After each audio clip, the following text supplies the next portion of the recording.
இறைவனுடைய கருணையினாலே திருப்பாவை திருவெம்பாவை தொடர் சொற்பொழிவு. ஒவ்வொரு நாளும் ஒரு 2 பாடலுக்கு பொருளை சிந்தித்துக் கொண்டு வருகிறோம்.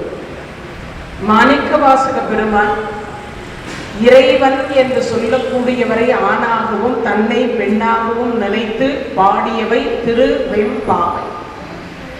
ஆண்டாள் நாச்சியார் இறைவனை கணவனாக நினைத்து அவரே தனக்கு மணவாளனாக வர வேண்டும் என்று நினைத்து பாவம் நோன்பு பாவை என்கின்ற அந்த நோன்பை இருந்து கடைசியாக இறைவனுடைய திருவடியை சேர வேண்டும் என்கின்ற நோக்கத்தோடு இருக்கக்கூடிய ஒரு அதுக்காக பாடப்பட்டது இந்த திருப்பாவை.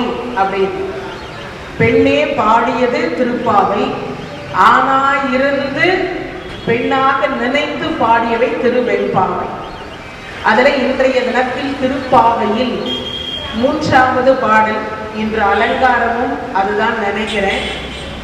ஓங்கி உலகளந்த உத்தமன் பேர் பாடி நாங்கள் நம்பாவைக்கு சாட்சி நீர் ஆடினார், திங்கின்றி நாடெல்லாம் திங்கள் மும்மாறி பெய்து ஓங்கு பெரு சென்னல் ஊடு கையலுகல பூங்குமலை போதில் பொடிவண்டு கண்படுப்ப தேங்காதே பூக்கிருந்து சீர்த்த முளை பற்றி வாங்க குடம் நிறைக்கும் வள்ளல் பெரும் பசுக்கள் நீங்காத செல்வம் நிறைந்தேலோர் எம்பாவாய்.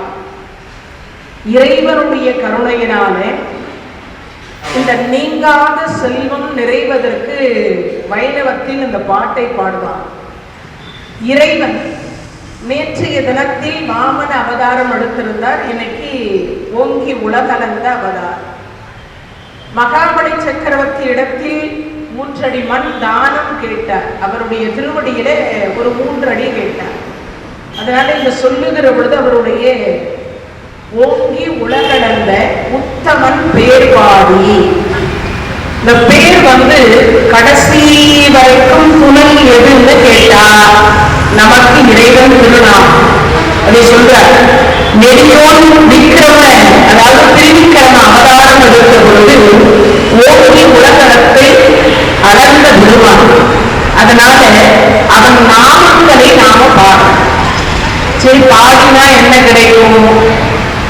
ரொம்ப சந்தோஷப்படுவாரா பகவான், அவ்வளவு சந்தோஷப்படுவார்.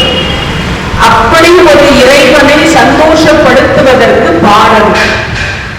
குழந்தையாக மீண்டும் கண்ணன் பிறக்க மாட்டானா, அவன் புல்லாங்குழல் மோதி நம்மை மயக்க மாட்டானா. குழந்தையாக மீண்டும் கண்ணன் பிறக்க மாட்டானா, அவன் புல்லாங்குழல் மோதி நம்மை மயக்க மாட்டானா. மாடு கன்று காட்டில் ஓட்டி மேய்க்க மாட்டானா, மாடு கன்று காட்டில் ஓட்டி மேய்க்க மாட்டானா. தினம் ஆடி பாடி ஓடி நம்மை சேர்க்க மாட்டானா.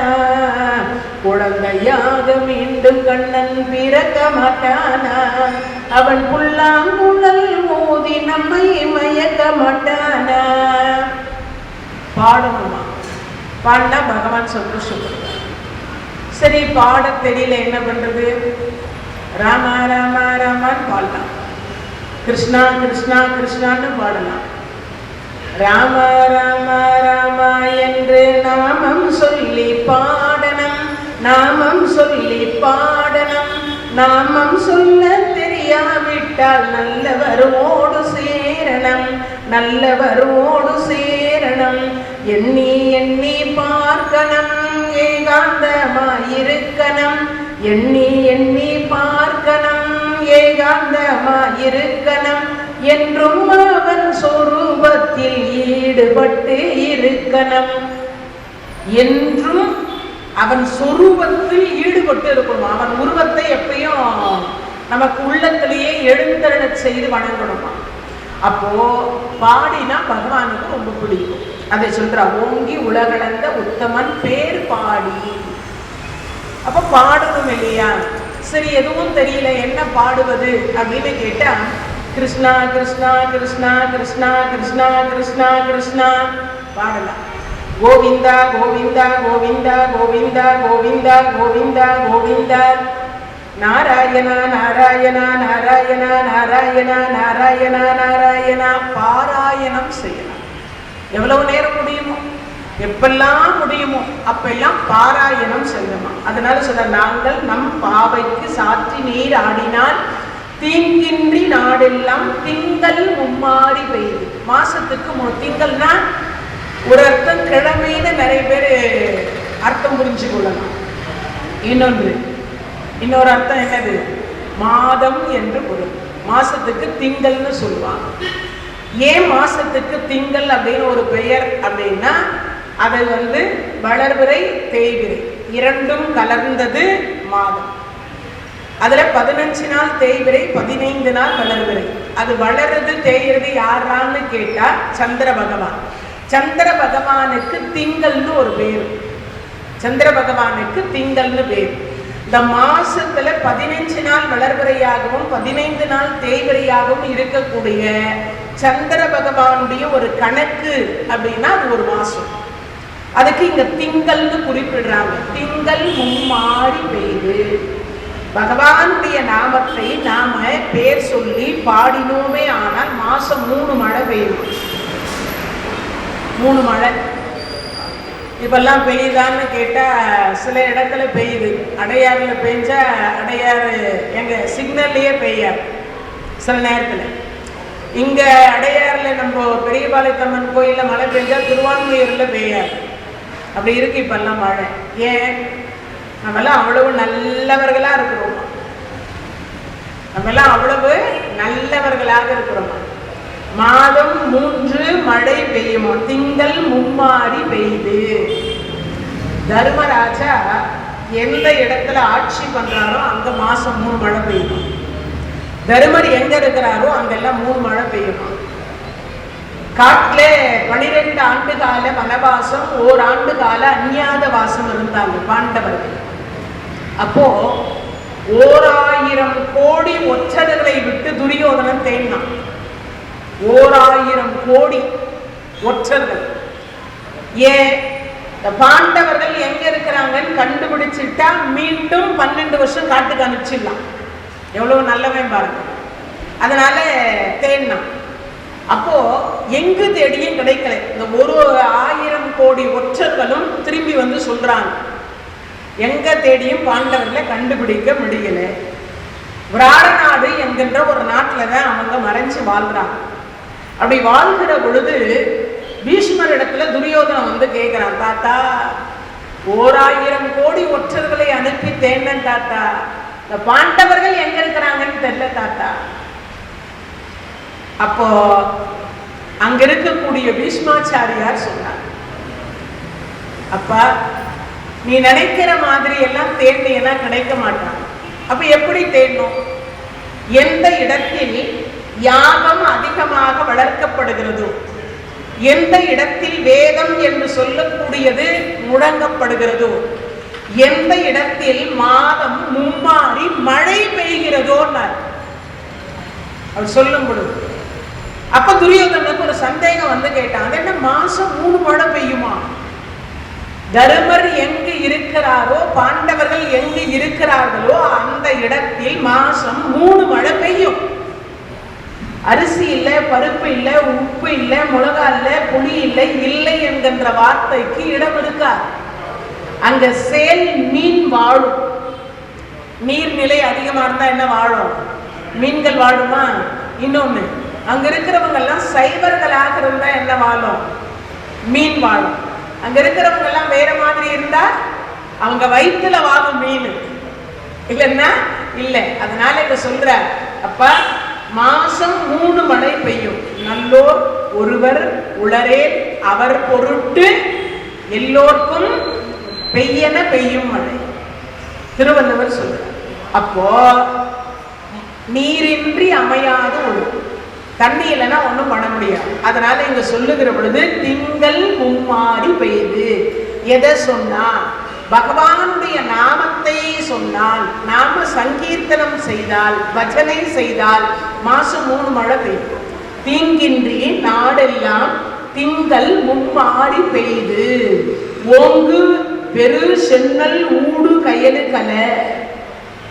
எங்க பார்த்தாலும் பச்சை பசேன்னு இருக்கும். அப்ப அதுக்கு மாடுகள் இருக்கும் இல்லையா, கோகுலத்துல மாடுகள் அதிகம். அது உண்டால் என்ன கிடைக்கும்? பால் நிறைய பால் கறக்கும் இல்லையா. அதனால இங்க சொல்றாங்க, ஓங்கு பெரு சென்னல் ஊடு கயலு கலை பூங்குவலை போதில் பொறிவண்டு கண்படுப்பேன். இந்த மாசம் 3 மழை பெய்யறதுனால எங்க பார்த்தாலும் பூத்து குலுங்கும். எது? எல்லா மரங்களும் பூத்து குலுங்கும். வறுமை இருந்தாதான் வெயில் காலத்துல பூக்கிறதுக்கு வாய்ப்பு இல்லை. மழையே இல்லைன்னா எப்படி மரம் செடி கொடி எல்லாம் எப்படி வளரும்? அதுல பூக்கள் இருக்காது இல்லையா. அதனால இங்க சொல்லுகிறாங்க, பொறி வண்டு கண்படுப்ப. நீர்நிலை இந்த ஐப்பசி கார்த்திகை மார்கழி, இந்த ஐப்பசி இதுல இருந்து மழை பெய்ய ஆரம்பிச்சு. கார்த்திகை நல்ல மழை பெய்யும். மார்கழியில ஒரு சில நேரத்துல மழை பெய்யும், ரொம்ப பெய்யாது. இந்த கோலம் கலைக்கிறதுக்காக வரும்னு வாங்க அந்த மழை மார்கழி மாசத்துல. அப்போ இங்க சொல்லுகிற பொழுது நிறைய மழை பெஞ்சிருக்கு, நீர்நிலையில நிறைய தண்ணி இருக்கு. அந்த தாமரை பூக்கள் என்று சொல்லக்கூடியது பூத்து குலுங்கி இருக்கிறது. அப்படி குலுங்கி இருக்கிற காரணத்தினால அங்க போய் நாம பொறி வண்டு கண்படுப்ப தேங்காதே பூக்கிருந்து சீத்த முளை பற்றி நிறைய பச்சை புல்லுகளை சாப்பிடலாம் அந்த மாடுகள். அதனால மடியில பால் நிறைஞ்சி இருக்கலாம். அப்ப நிறைந்திருக்கக்கூடிய அந்த பாலை கறந்து கறந்து கறந்து பால், தயிர், மோர், வெண்ணெய், நெய் இவ்வளவும் எடுப்பாங்க அந்த பெண்கள். அதனால அவங்களுக்கு வறுமை கிடையாது, அவங்களுக்கு வறுமை கிடையாது. இன்னைக்கும் பார்த்தீங்கன்னா கிராமங்கள்ல ஒரு 2 மாடு 4 பேருக்கு சோறு போகும். இன்னைக்கும் கிராமங்கள்ல மாடு வச்சுருப்பாங்க, பசுமாடு வச்சுருப்பாங்க. அந்த பசுமாடு என்ன பண்ணுமா, 2 மாடு வச்சிருந்தாங்கன்னா 4 பேருக்கு சோறு போகும். 2 மாடு வச்சிருந்தா 4 பேருக்கு சோறு போகும் 365 நாள். அப்பேற்பட்ட ஒரு சிறப்பு மாட்டுக்கு உண்டு. அதனால இங்க சொல்றார், தேங்காதே பூக்கிருந்து சீத்த முளை பற்றி வாங்க குடம் நிறைக்கும் வள்ளல் பெரும் பசுக்கள். ஏன் அப்படி பாத்திரத்தை எடுத்துட்டு போய் அப்படி நீட்டினாவே அப்படியே சுரக்கும் அந்த பால். ஏன்? பகவானுடைய கருணை என்கின்ற ஒன்றினால அப்படியே சுரக்குமா. வாங்க குடம் நிறைக்கும் வள்ளல் பெரும்பசுக்கள் நீங்காத செல்வம் நிறைந்து.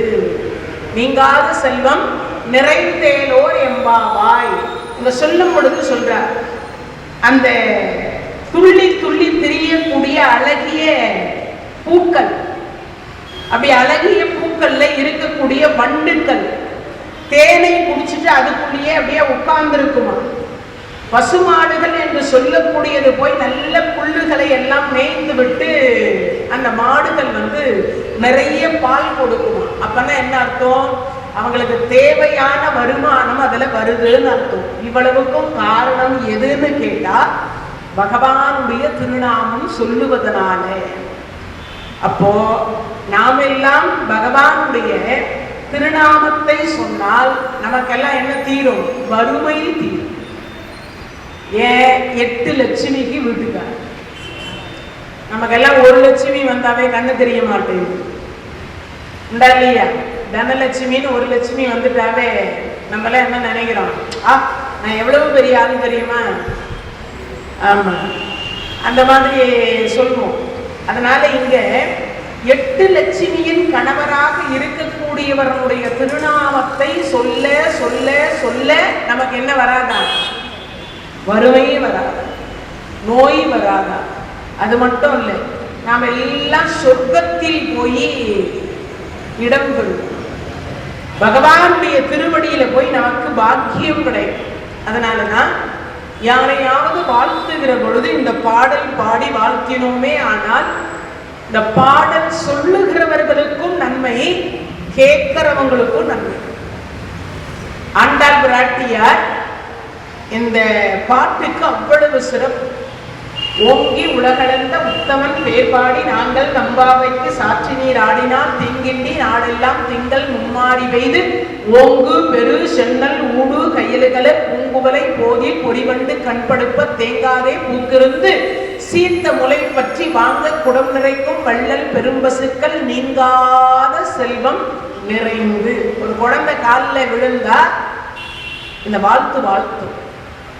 அவ்வளோ பெரிய ஒரு சிறப்புக்கு உரிய பாடல் இந்த பாடல்.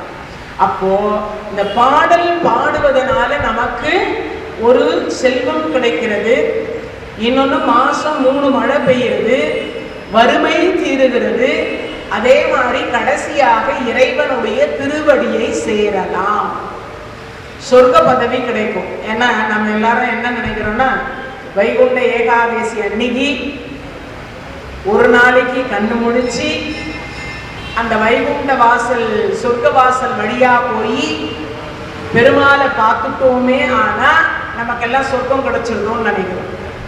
அது உண்டான்னா இல்லை. பொய் சொல்லிட்டு ஏமாத்திட்டு திருடிட்டு அடுத்தவங்களை ஏமாத்துறது அதெல்லாம் செய்துட்டு போய் சொர்க்க வாசல் வழியா போயிட்டா மட்டும் நமக்கு சொர்க்கம் கிடைச்சிருமா? இல்லை. பரோபகாரம் ஹிதம் சரீரம். இந்த உடம்பால முடிஞ்ச வரைக்கும் யாருக்கும் தீங்கு பண்ணக்கூடாது, முடிஞ்ச வரைக்கும் 4 பேருக்கு நன்மை செய்யணும். அதைத்தான் நீங்க சொல்லுகிற பொழுது சொல்றார். திருவிக்கிரம அவதாரம் எடுத்திருக்கக்கூடிய வளர்ந்திருக்கக்கூடிய உலகளந்த உத்தமன், உலகளந்த உத்தமன். இந்த பகவானுக்கு பேர் பாருங்க, உத்தமன் பேர். அப்படின்னா என்ன அர்த்தம்? குறை இல்லாதவர்னு அர்த்தம். குறைனா அது பொய் சொல்லாதவர். கடைஞ்ச வெள்ளைக்கு 1000 பொய் சொன்னவர் இவர் தான். ஏன் பொய் சொன்னார்? அங்க இருக்கக்கூடிய கோபஸ்ரீகள் என்று சொல்லக்கூடியவர்களே இந்த பகவானை நிறைய கூடவே இருந்து திருவிளையாடல் பண்ணணும்னு தினமும் பிரார்த்தனை பண்ணிட்டு இருந்தாங்க. அதனால அந்த கோபிஸ்ரீகளினுடைய ஆசையை நிறைவேற்றும் விதமாக பகவான் அங்க திருவிளையாடல் செய்தார். ஏன்னா நிறைய பேர் என்ன, கடைஞ்ச வெண்ணைக்கு 1000 பொய்யை சொன்னவர் எப்படி உத்தமனாக இருக்க முடியும்? ஒரு கேள்வி வரும். எதுக்கு பொய் சொன்னார்? அந்த வெண்ணைய பகவானுக்கு கொடுக்கணும்னு ஆசை. பகவானா நேரா போய், அம்மா நான் வெண்ணெய் சாப்பிட வந்திருக்கேன், எனக்கு வெண்ணெய் கொடுன்னா கொடுப்போம்? வெண்ணெய் கொடுன்னா கொடுப்போம்? அதுக்கு ஒரு கதை இருக்கு. காசி விஸ்வநாதருக்கு ஒரு ஆசை. காசி விஸ்வநாதருக்கு ஒரு ஆசை என்னன்னா, நாம போய் இந்த காசியம்பதியை ஒரு முறை நல்லா சுத்தி பார்த்துட்டு வந்துருவோம்னு அவருக்கு ஆசை. சுத்தி பார்க்கிற பொழுது அவருக்கு பசி எடுக்கு. சரி, பசி எடுத்த உடனே எல்லா வீட்டு கதவையே தட்டி, அம்மா பசிக்குது, நான் சிவபெருமான் காசி விஸ்வநாதர், எனக்கு கொஞ்சம் அன்னம் கொடுங்கன்னு கேட்டார். ஐயா நல்லா தானே இருக்கு, கை காலெல்லாம் நல்லா தானே இருக்கு, எங்கன்னா மூட்டை தூக்க கூடாது, எங்கேயாவது ஒரு வேலை செய்யக்கூடாது, கடையில போய் எங்கேயாவது ஒரு 2 மணி நேரம் வேலை செஞ்சா கூட எங்கேயாவது 100 ரூபாய் சம்பளம் கொடுப்பாங்க, அதை வச்சு சாப்பிட்றதை விட்டுட்டு இப்படி வீடு வீடா அதுவும் சிவபெருமானுடைய வேஷத்தை போட்டுட்டு பிச்சை எடுத்து சாப்பிட்றீங்க, இப்படிதானே கேட்பாங்க. சிவபெருமான் பார்த்தா, இது என்னடா இது வம்பா போச்சு, எனக்கு மதுரையா இருந்தா கூட மண்ணாவது சுமக்கலாம், காசியில போய் என்ன பண்றது யோசிக்கிறார். சரி, இப்படி எல்லா இடத்துலையும் காலையில இருந்து சாயங்காலம் வரைக்கும் கேட்டு பார்த்தார், யாரும் போடல. காசி விஸ்வநாதருக்கு அப்படின்னா நமக்கு எல்லாம் என்னன்னு பாருங்க, யோசிச்சு பாருங்க. அப்ப யாரும் போடல. போடாத பொழுது அப்ப என்ன பண்ணாருன்னா, கடைசியா சரி உருவத்தை மாத்தி பார்க்கலாம், கொஞ்சம் அழுக்கான ஆடை, கொஞ்சம் வயோதிக பருவம், இதெல்லாம் மாத்திக்கிட்டு அப்ப போய் கேட்கலான்னு பார்த்தா சாயங்காலம் 6 மணி ஆயிடுச்சு. ஒரு பிச்சைக்காரன், அவன் எல்லா இடத்திலிருந்தும் பிச்சை எடுத்து அன்னத்தை கொண்டு சேர்த்து வச்சிருந்த. பக்கத்துல ஒரு 4 நாய் உட்கார்ந்துருந்த. அந்த 4 நாய்க்கு போட்டுருவான். தினமும் பிச்சை எடுத்துட்டு வந்தா 4 நாய்க்கு போட்டுருவான். ஒரு பகுதியை இவன் வச்சு சாப்பிடுவான். இது வழக்கம் அந்த பிச்சைக்காரன். அப்பதான் எடுத்து அந்த சப்பாத்தி அப்படி வாயில வைக்கலான்னு பார்க்கும் பொழுது ஒரு கை நீட்டுது, ஐயா பிச்சாந்தேகி. என்னடா இது, யாரும் நம்மள மாதிரி பாவம் பிச்சைக்காரன் போல இருக்கு அப்படின்னு நினைச்சிட்டு ஐயா இந்தாங்கன்னு கொடுத்துட்டார். சாப்பிடும் ஐயா ஆமாம் ஐயா. நான் யாருன்னு உனக்கு தெரியுமான்னு சிவபெருமான். அவர் வேஷம் போட்டுருக்கார், பழைய ரொம்ப அழுக்கான வேஷம். நான் யாருன்னு தெரியுமா? தெரியுமியா, ஏன் இப்ப கவலைப்படுறேன்? நீ இப்ப முதல்ல சாப்பிடு, பசியினுடைய கொடுமை என்னன்றது எனக்கு தான் தெரியும். காலையில இருந்து சாயங்காலம் வரைக்கும் சாப்பிடாம இருக்கிற கொடுமை என்னன்றது எனக்கு மட்டும்தான் தெரியும். அதனால உன்னை பார்த்தா சாப்பிட்டே பல நாள் ஆச்சு போல இருக்கு. இது முதல்ல சாப்பிட்டுடு. நீ எங்க போற, நான் எங்க போறேன்? ரெண்டு பேரும் இங்கதான் இருக்க போறோம். அதனால முதல்ல நீ சாப்பிட்டுட்டு அதுக்கப்புறம் பேசிக்கலாம் அப்படின்னா. சரி, சிவபெருமானும் பார்த்தார். இல்ல, முதல்ல நான் யாருன்னு உனக்கு தெரியும்னு சொன்ன இல்லையா, நீ சொல்லாம நான் சாப்பிட மாட்டேன்னு. பிச்சைக்காரன் தொழுநோயாளி. என்ன நோய்? ஆமா, அங்கமெல்லாம் தொழுநோய். ஒரு பக்கம் சீவு, ஒரு பக்கம் ரத்தம், ஒரு பக்கம் நாற்றம் எடுக்கக்கூடிய உடம்போடு இருக்கிறார் அந்த பிச்சைக்காரர். இப்ப இவர் கை நீட்டின உடனே அந்த கொடுத்துட்டார். அவர் இப்படி சாப்பிட மறுக்கிறார் வேற. அதனால சொன்னார், இப்ப சொல்றாரா, என்ன சொல்றாரா, நீ யாருன்னு தெரியும்னு சொன்ன இல்லையா, நான் யாருன்னு தெரியும்னு நீ சொன்ன இல்லையா, அதனால சொல்றேன், நான் யாருன்னு சொன்னா நான் அந்த சாப்பாட்டை சாப்பிடுறேன். அட நீ யாரியா? அதோ இருக்கே அந்த கோயில், அதுக்குள்ள குடியிருக்கிறவன் தானே. அதுக்குள்ள நிறைய பேர் குடியிருக்கிறாங்கப்பா. யார் நானுன்ற எனக்கு பேர் ஊருன்னு எதனா இருக்கும் இல்லையா? அட அந்த காசி விஸ்வநாதன் தானே நீ அப்படின்னார். அப்ப சொல்ற, நல்ல உருவத்தில் நான் போய் எல்லாருகிட்டையும் கேட்டேன். காசி விஸ்வநாத சொரூபத்திலேயே போய் கேட்டேன். யாரும் அன்னம் போடல. கை கால் நல்லா தானே இருக்கு, நீன ஊனமா, நீன கூணா, குருடா, செவடா, எங்கேயாவது போய் வேலை செய்ய வேண்டியது தானே, இப்படி எல்லாம் கேட்டாங்க. ஆனா கையை நீட்டியதுமே எந்த ஒரு மறுப்பும் சொல்லாமல் நீ எனக்கு அன்னம் கொடுத்துட்டேன், எனக்கு அந்த சப்பாத்தியை கொடுத்துட்டேன். நான் தான் உனக்கு எப்படி தெரியும்? சிவபெருமான் கேட்டார். அதற்கு பதில் சொல்றார் அந்த நோயாளியாக இருக்கக்கூடிய அந்த பிச்சைக்காரர் பதில் சொல்றார். என்ன சொல்றாரா, அங்கமெல்லாம் துளு நோய். இந்த நோய் இருக்கிற பொழுது என்கிட்டையும் ஒருத்தன் பிச்சை எடுக்கிறான்னா அவன் என் அப்பன் காசி விஸ்வநாதனை தவிர வேற யார் என்கிட்ட கேட்க முடியும்? வேற யாருன்னா பிச்சை கேட்பாங்களா? அதான் அங்கமெல்லாம் அழுகி போயிருக்கிறவங்க கிட்ட பிச்சை கேட்பாங்களா? நாற்றம் எடுக்கிறவங்க கிட்ட பிச்சை கேட்பாங்களா? கேட்க மாட்டாங்கல்ல. அதனால நீதான் வந்திருக்கிறாய் என்று எனக்கு தெரியும்னு சொன்னார். பார்த்த அடுத்த வினாடி காசி விஸ்வநாதர் கட்டி அணைத்தார். அவனுடைய தொழுநோய் தீர்ந்து போனது. அப்பேற்பட்ட இறைவனாக நம்ம கிட்ட கேட்டா கூட நம்ம என்ன கொடுக்க மாட்டோம். ஆனா இறைவன் ஜீன்ஸ் பேண்ட் போட்டுட்டோ இல்ல நல்ல பட்டு வேட்டி கட்டிட்டோ வருவாருன்னா வரமாட்டார். அப்ப எப்படி வருவார்? அழுக்கு ஆடையோட தான் வருவார். ஏதாவது ஒரு ரூபத்துலதான் வருவார். அப்ப என்ன பண்ணணும்? நம்ம யாரும் இறப்போருக்கு பிச்சை இல்லை என்று சொல்லக்கூடாது. எல்லாரும் ஒரு நாளைக்கு இறக்க போறோம். அதனாலதான் இங்க சொல்ற, உத்தமன் என்கின்ற திருமாலுடைய நாமத்தை நாம பாட வேண்டும். ஆண்டாள் பிராட்டியார் சொல்றார், அப்படி உத்தமனாக வாழக்கூடியவர். ஏன்? தர்மத்தின் வாழ்வு தன்னை சூது கவ்வும், இறுதியில் தர்மம் வெல்ல வேண்டும் என்பதற்காக வாழ்ந்த ஒரு பெருமான். தர்மத்தை காப்பாற்றுறதுக்காக தேரோட்டியாக பார்த்தனுக்கு சாரதியாக இருந்த பெருமான். அப்போ அப்படிப்பட்ட ஒரு பெருமானை பேர் பாட வேண்டாமா? தினமும் சொல்ல வேண்டாமா? அதனால சொல்ற, அந்த பாவை நோன்பு இருக்கிற பொழுது சதா சர்வகாலம் பகவானுடைய நாம சங்கீர்த்தனத்தை ஒண்ணு பாடணும், இல்லைன்னா கேட்கணும். இந்த மார்கழி மாசம் காலையில எழுந்த உடனே முடிஞ்ச வரைக்கும் எல்லாம் என்ன பண்ணணுமா? ஒரு 108 முறை பகவானுடைய நாமத்தை சொல்லணும். ஒரு 108 நாமத்தை, பகவானுடைய நாமத்தை சொல்லணுமா? அதனால சொல்றார், வாங்க குடம் நிறைக்கும் வள்ளல் பெரும்பசுக்கள் நீங்காத செல்வம் நினைந்தேலோர் என்பாவாய். நீங்காத செல்வத்தை தரக்கூடிய ஒரு பெருமான். நீங்காத செல்வம்னா என்னது? நம்ம எல்லாம் நினைக்கிறோம், இந்த காரு, பங்களா, வீடு, வாசல், இது மட்டும்தான் நீங்காத செல்வமா? இல்லைங்க. நோயற்ற வாழ்வே குறைவற்ற செல்வம். நம்ம எல்லாம் வருஷத்துக்கு ஒரு முறை, ஒரு 6 மாசத்துக்கு ஒரு முறை இந்த ராயப்பேட்டாவில் இருக்கக்கூடிய ஹாஸ்பிட்டல், ஜிஹெச்சில் இருக்கக்கூடியது, அதுக்கப்புறம் இந்த கவர்மெண்ட் ஹாஸ்பிட்டலுங்கள் எல்லாம், இந்த ஸ்டான்லி அதுக்கப்புறம் இந்த பக்கம் ஓமந்தூர், இந்த பக்கம் இருக்கக்கூடிய ஒரு ஹாஸ்பிட்டலில் போய் ஒரு விசிட் பண்ணிட்டு வரணும். நம்மெல்லாம் போய் வரணும்.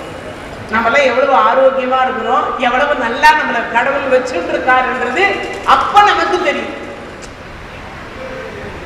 அங்க போய் பார்த்தோம்னா தான் தெரியும் எவ்வளவு நோயில அவஸ்தைப்படுறாங்கன்றத, எவ்வளவு கஷ்டப்படுறாங்கன்றத நாம எல்லாம் போய் பார்த்தால்தான் நமக்கு எல்லாம் தெரியும். நம்ம எல்லாம் நிறைய பேர் என்ன சொல்லிட்டு இருக்கோம்னா, கடவுளை குறை சொல்லி கொண்டிருக்கிறோம். என்னை ஏன் இப்படி வச்சுட்டு இருக்கேன், என்னை ஏன் இப்படி வச்சுட்டு இருக்கேன்.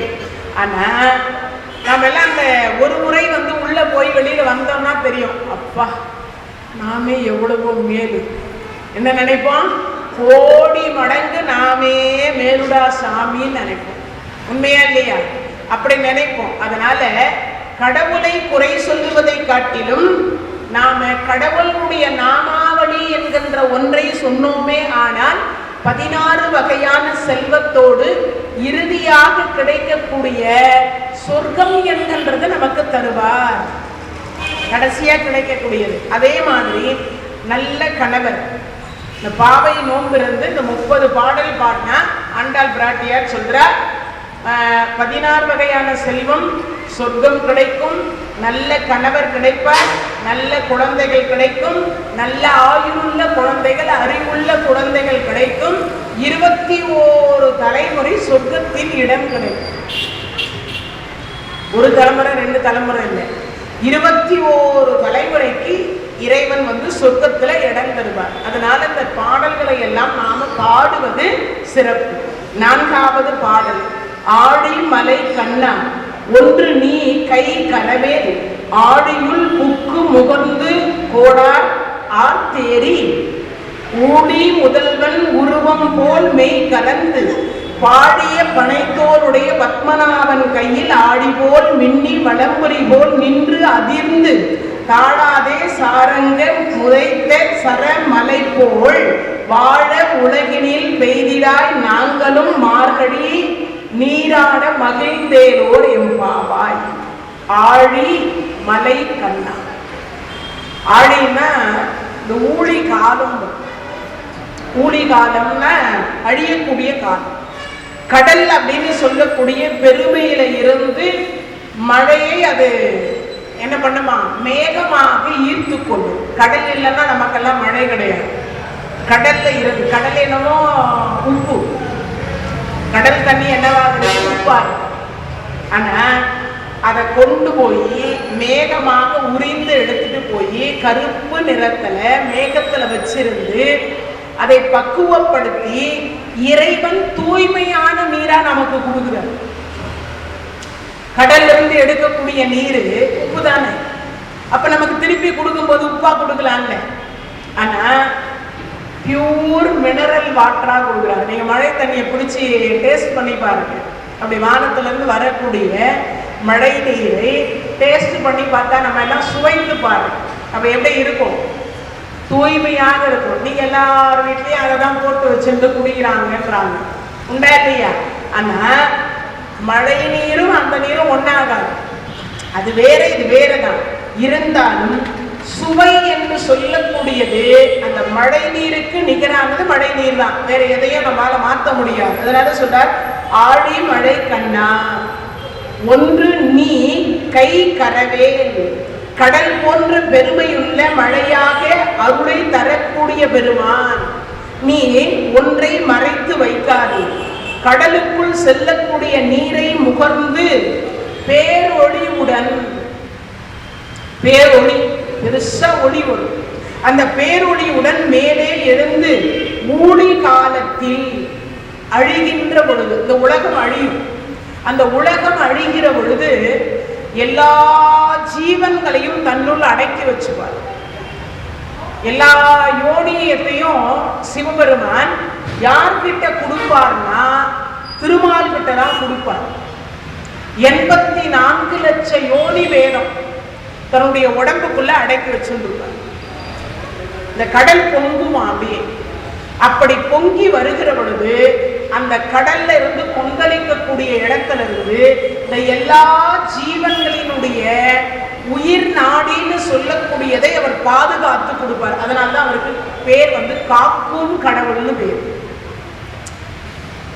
உலகம் அழிஞ்சிடும். அப்ப அழிங்கிற பொழுது எல்லாத்துக்கும் விதை வேணும், எல்லாத்துக்கும் ஒரு விதை வேணும் இல்லையா? அப்ப அந்த விதை இல்லைன்னா எப்படி முளைக்க முடியும்? மரமோ செடியோ கொடியோ மனிதர் யாருமே வர்றது வாய்ப்பு இல்லை. அப்போ ஒவ்வொரு ஆண்ல இருந்து ஒருத்தர், பெண்ல இருந்து ஒருத்தர், எல்லா ஜீவன்கள்ல இருந்து ஒரு ஒரு ஜீனை எடுத்து வச்சுப்பாரு பகவான் பாதுகாத்து. கடைசியா இறைவன் சிவபெருமான் அந்த ஊழி காலம் முடிகிற பொழுது முடிஞ்சு அந்த நிதர்சனமான ஒன்றை ஆகிற பொழுது இறைவனிடத்துல கொண்டு போய் ஒப்படைச்சு காப்பாத்தி கொடுப்பாராம். அப்பேற்பட்ட ஒரு கடவுள் யாரான்னு கேட்டா திருமால். அதனாலதான் அவருக்கு மும்மூர்த்திகள்ல காக்கும் கடவுள்னு பேர். படைக்கக்கூடிய கடவுள் பிரம்மா, காப்பாற்றுற கடவுள் நாராயணர், சம்ஹாரம் என்று சொல்லக்கூடிய சங்கரா என்கின்ற முக்தி தரக்கூடிய கடவுள் சிவபெருமான். முக்தியை தரக்கூடிய பெருமான் தான், பிறவா யாக்கையை தரக்கூடிய பெருமான் சிவபெருமான். அதனால இங்க சொல்றார், ஆடியுள் புக்கு முகர்ந்து அந்த கடல்ல இருந்து எடுக்கக்கூடிய மேகத்தை இழுக்கும், நீரை எடுக்கும். அப்படி எடுத்து ஊழி முதல்வன் உருவம் போல் மெய் கறந்து, அது பார்த்தீங்கன்னா பகவான போலவே இருக்கும். அந்த மேகம், மேகத்தினுடைய கலர்லயே பகவான் இருப்பார், கருமை நிற கண்ணனாக இருப்பார். அந்த மேகமும் இந்த பகவானும் ஒரே மாதிரி இருப்பாங்க. அதனால சொல்ற, பாடி தோளுடைய பத்மநாபன், பாடியம் தோளுடைய பத்மநாபன் கையில் ஆடி போல் மின்னி வளப்புரி போல், அதாவது அவர் கையில் இருக்கக்கூடிய சங்கு சக்கரம். அந்த சங்கு சக்கரம் எப்படி இருக்கும்னா, சக்கரம் சுழன்று கொண்டே இருக்கக்கூடியது, சங்காகப்பட்டது நாதம். இந்த சங்கு நாதம் கேட்டா ரொம்ப ரொம்ப ரொம்ப ரொம்ப சிறப்பு. என்ன சிறப்பு? பிறந்தால் இப்ப இல்ல, அப்பெல்லாம் சங்குல தான் பால் ஊத்துனாங்க. குழந்தைகளுக்கு முதல்ல எதுல பால் கொடுப்பாங்கன்னா சங்குல தான் பால் கொடுப்பாங்க. இப்பதான் அது பாலாடை அப்படின்னு ஆயிடுச்சு, பாலாடை ஆயிடுச்சு. ஆனா அப்பெல்லாம் சங்குல ஊத்தி வச்சு குழந்தைங்களுக்கு அதை கொடுப்பாங்க. ஒரு மருந்து கொடுக்கணும்னா கூட சங்குல ஊத்தி தான் கொடுப்பாங்க. இப்பயும் பார்த்தீங்கன்னா தென்னாடு சைடெல்லாம் சங்குன்னு தான் சொல்லுவாங்க, அது பாலாடைக்கே சங்குன்னு தான் சொல்லுவாங்க. சங்கு இருந்தா கொண்டு வா அப்படின்பாங்க, ஒரு சங்கு பால் ஊத்து அப்படின்பாங்க, ஒரு சங்கு இது ஊத்து அப்படின்னு தான் சொல்லுவாங்க, மருந்து ஊத்து ஒரு சங்கு அப்படின்னு தான் சொல்லுவாங்க. இன்னைக்கும் பாலாடையில பால் ஊத்துன்னு சொல்ல மாட்டாங்க, சங்குல பால் ஊத்துன்னுவாங்க. சங்குன்னா நம்ம எல்லாம் என்ன நினைச்சுப்போம், இந்த வெள்ளையா இருக்க கோயில்கள்ல ஊதக்கூடிய சங்குன்னு. பாலாடைக்கே அந்த சைட்ல எல்லாம் பார்த்தீங்கன்னா சங்குன்னு தான் சொல்லுவாங்க, தென்னாடு சைடுல எல்லாம் பார்த்தீங்கன்னா. அதனால இங்க சொல்லுகிற பொழுது, பத்மநாபன் கையில் ஆடி போல் மின்னி வளம்புரி போல் நின்று அதிர்ந்து. நின்று அதிர்ந்ததுன்னா இந்த இடி இடிக்கும், மின்னல் மின்னும். அப்படி மின்னுகிற பொழுது இந்த சங்கு நாதத்தை ஊதுகிற பொழுது ஒரு அதிர்வு வருவான், சங்கு ஊதுகிற பொழுது. அப்போ இங்க சொல்லுகிற பொழுது, தாளாதே சாரங்க உதைத்த சரமலை போல். அப்போ இந்த மழை பெய்யறப்போ ஒரு பக்கம் கையில் இருக்கக்கூடிய சங்கு எப்படி நாதம் செய்தால் அதுவுமோ, அது மாதிரி இங்க என்ன சொல்றார், வாழ உலகினில் பெய்திடாய். எது? நாங்களும், நாங்க எல்லாம் வாழணும்னா என்ன தேவை? மழை தேவை. இந்த மழை இல்லைன்னா இன்னொன்று, ஏரி குளம் கொட்டை இதெல்லாம் காஞ்சிட்டு இருந்தா எப்படி மார்கழி நீராடுறது? இப்பெல்லாம் நம்ம வீட்டு பாத்ரூம்ல இருக்கிற கொடாவை திறந்தாவே தண்ணி வந்துடுது. ஆனா அப்பெல்லாம் கிடையாது, எங்கேயாவது ஆற்றுல குளிக்கணும், இல்லைன்னா குளத்துல குளிக்கணும், இதான் உண்டு. அப்போ இந்த கார்த்திகை மாதத்தில் ஐப்பசி மாதத்தில் மழை பெய்திருந்தால் மட்டும்தான் மார்கழியில நீராட முடியும், இந்த பாவை நோன்பு இருக்க முடியும். அதனால சொல்ற, மார்கழி நீராட மகிழ்ந்தேலோர் எம்பாவாய். ஏன்னா பகவான் மனசு வச்சாதான் நமக்கெல்லாம் மழை என்கின்ற ஒன்று நமக்கு கிடைக்கும். அப்போ மார்கழியில் நீராடினால், மகிழ்ந்து நீராடினால் ஐப்பசி கார்த்திகையில மழை.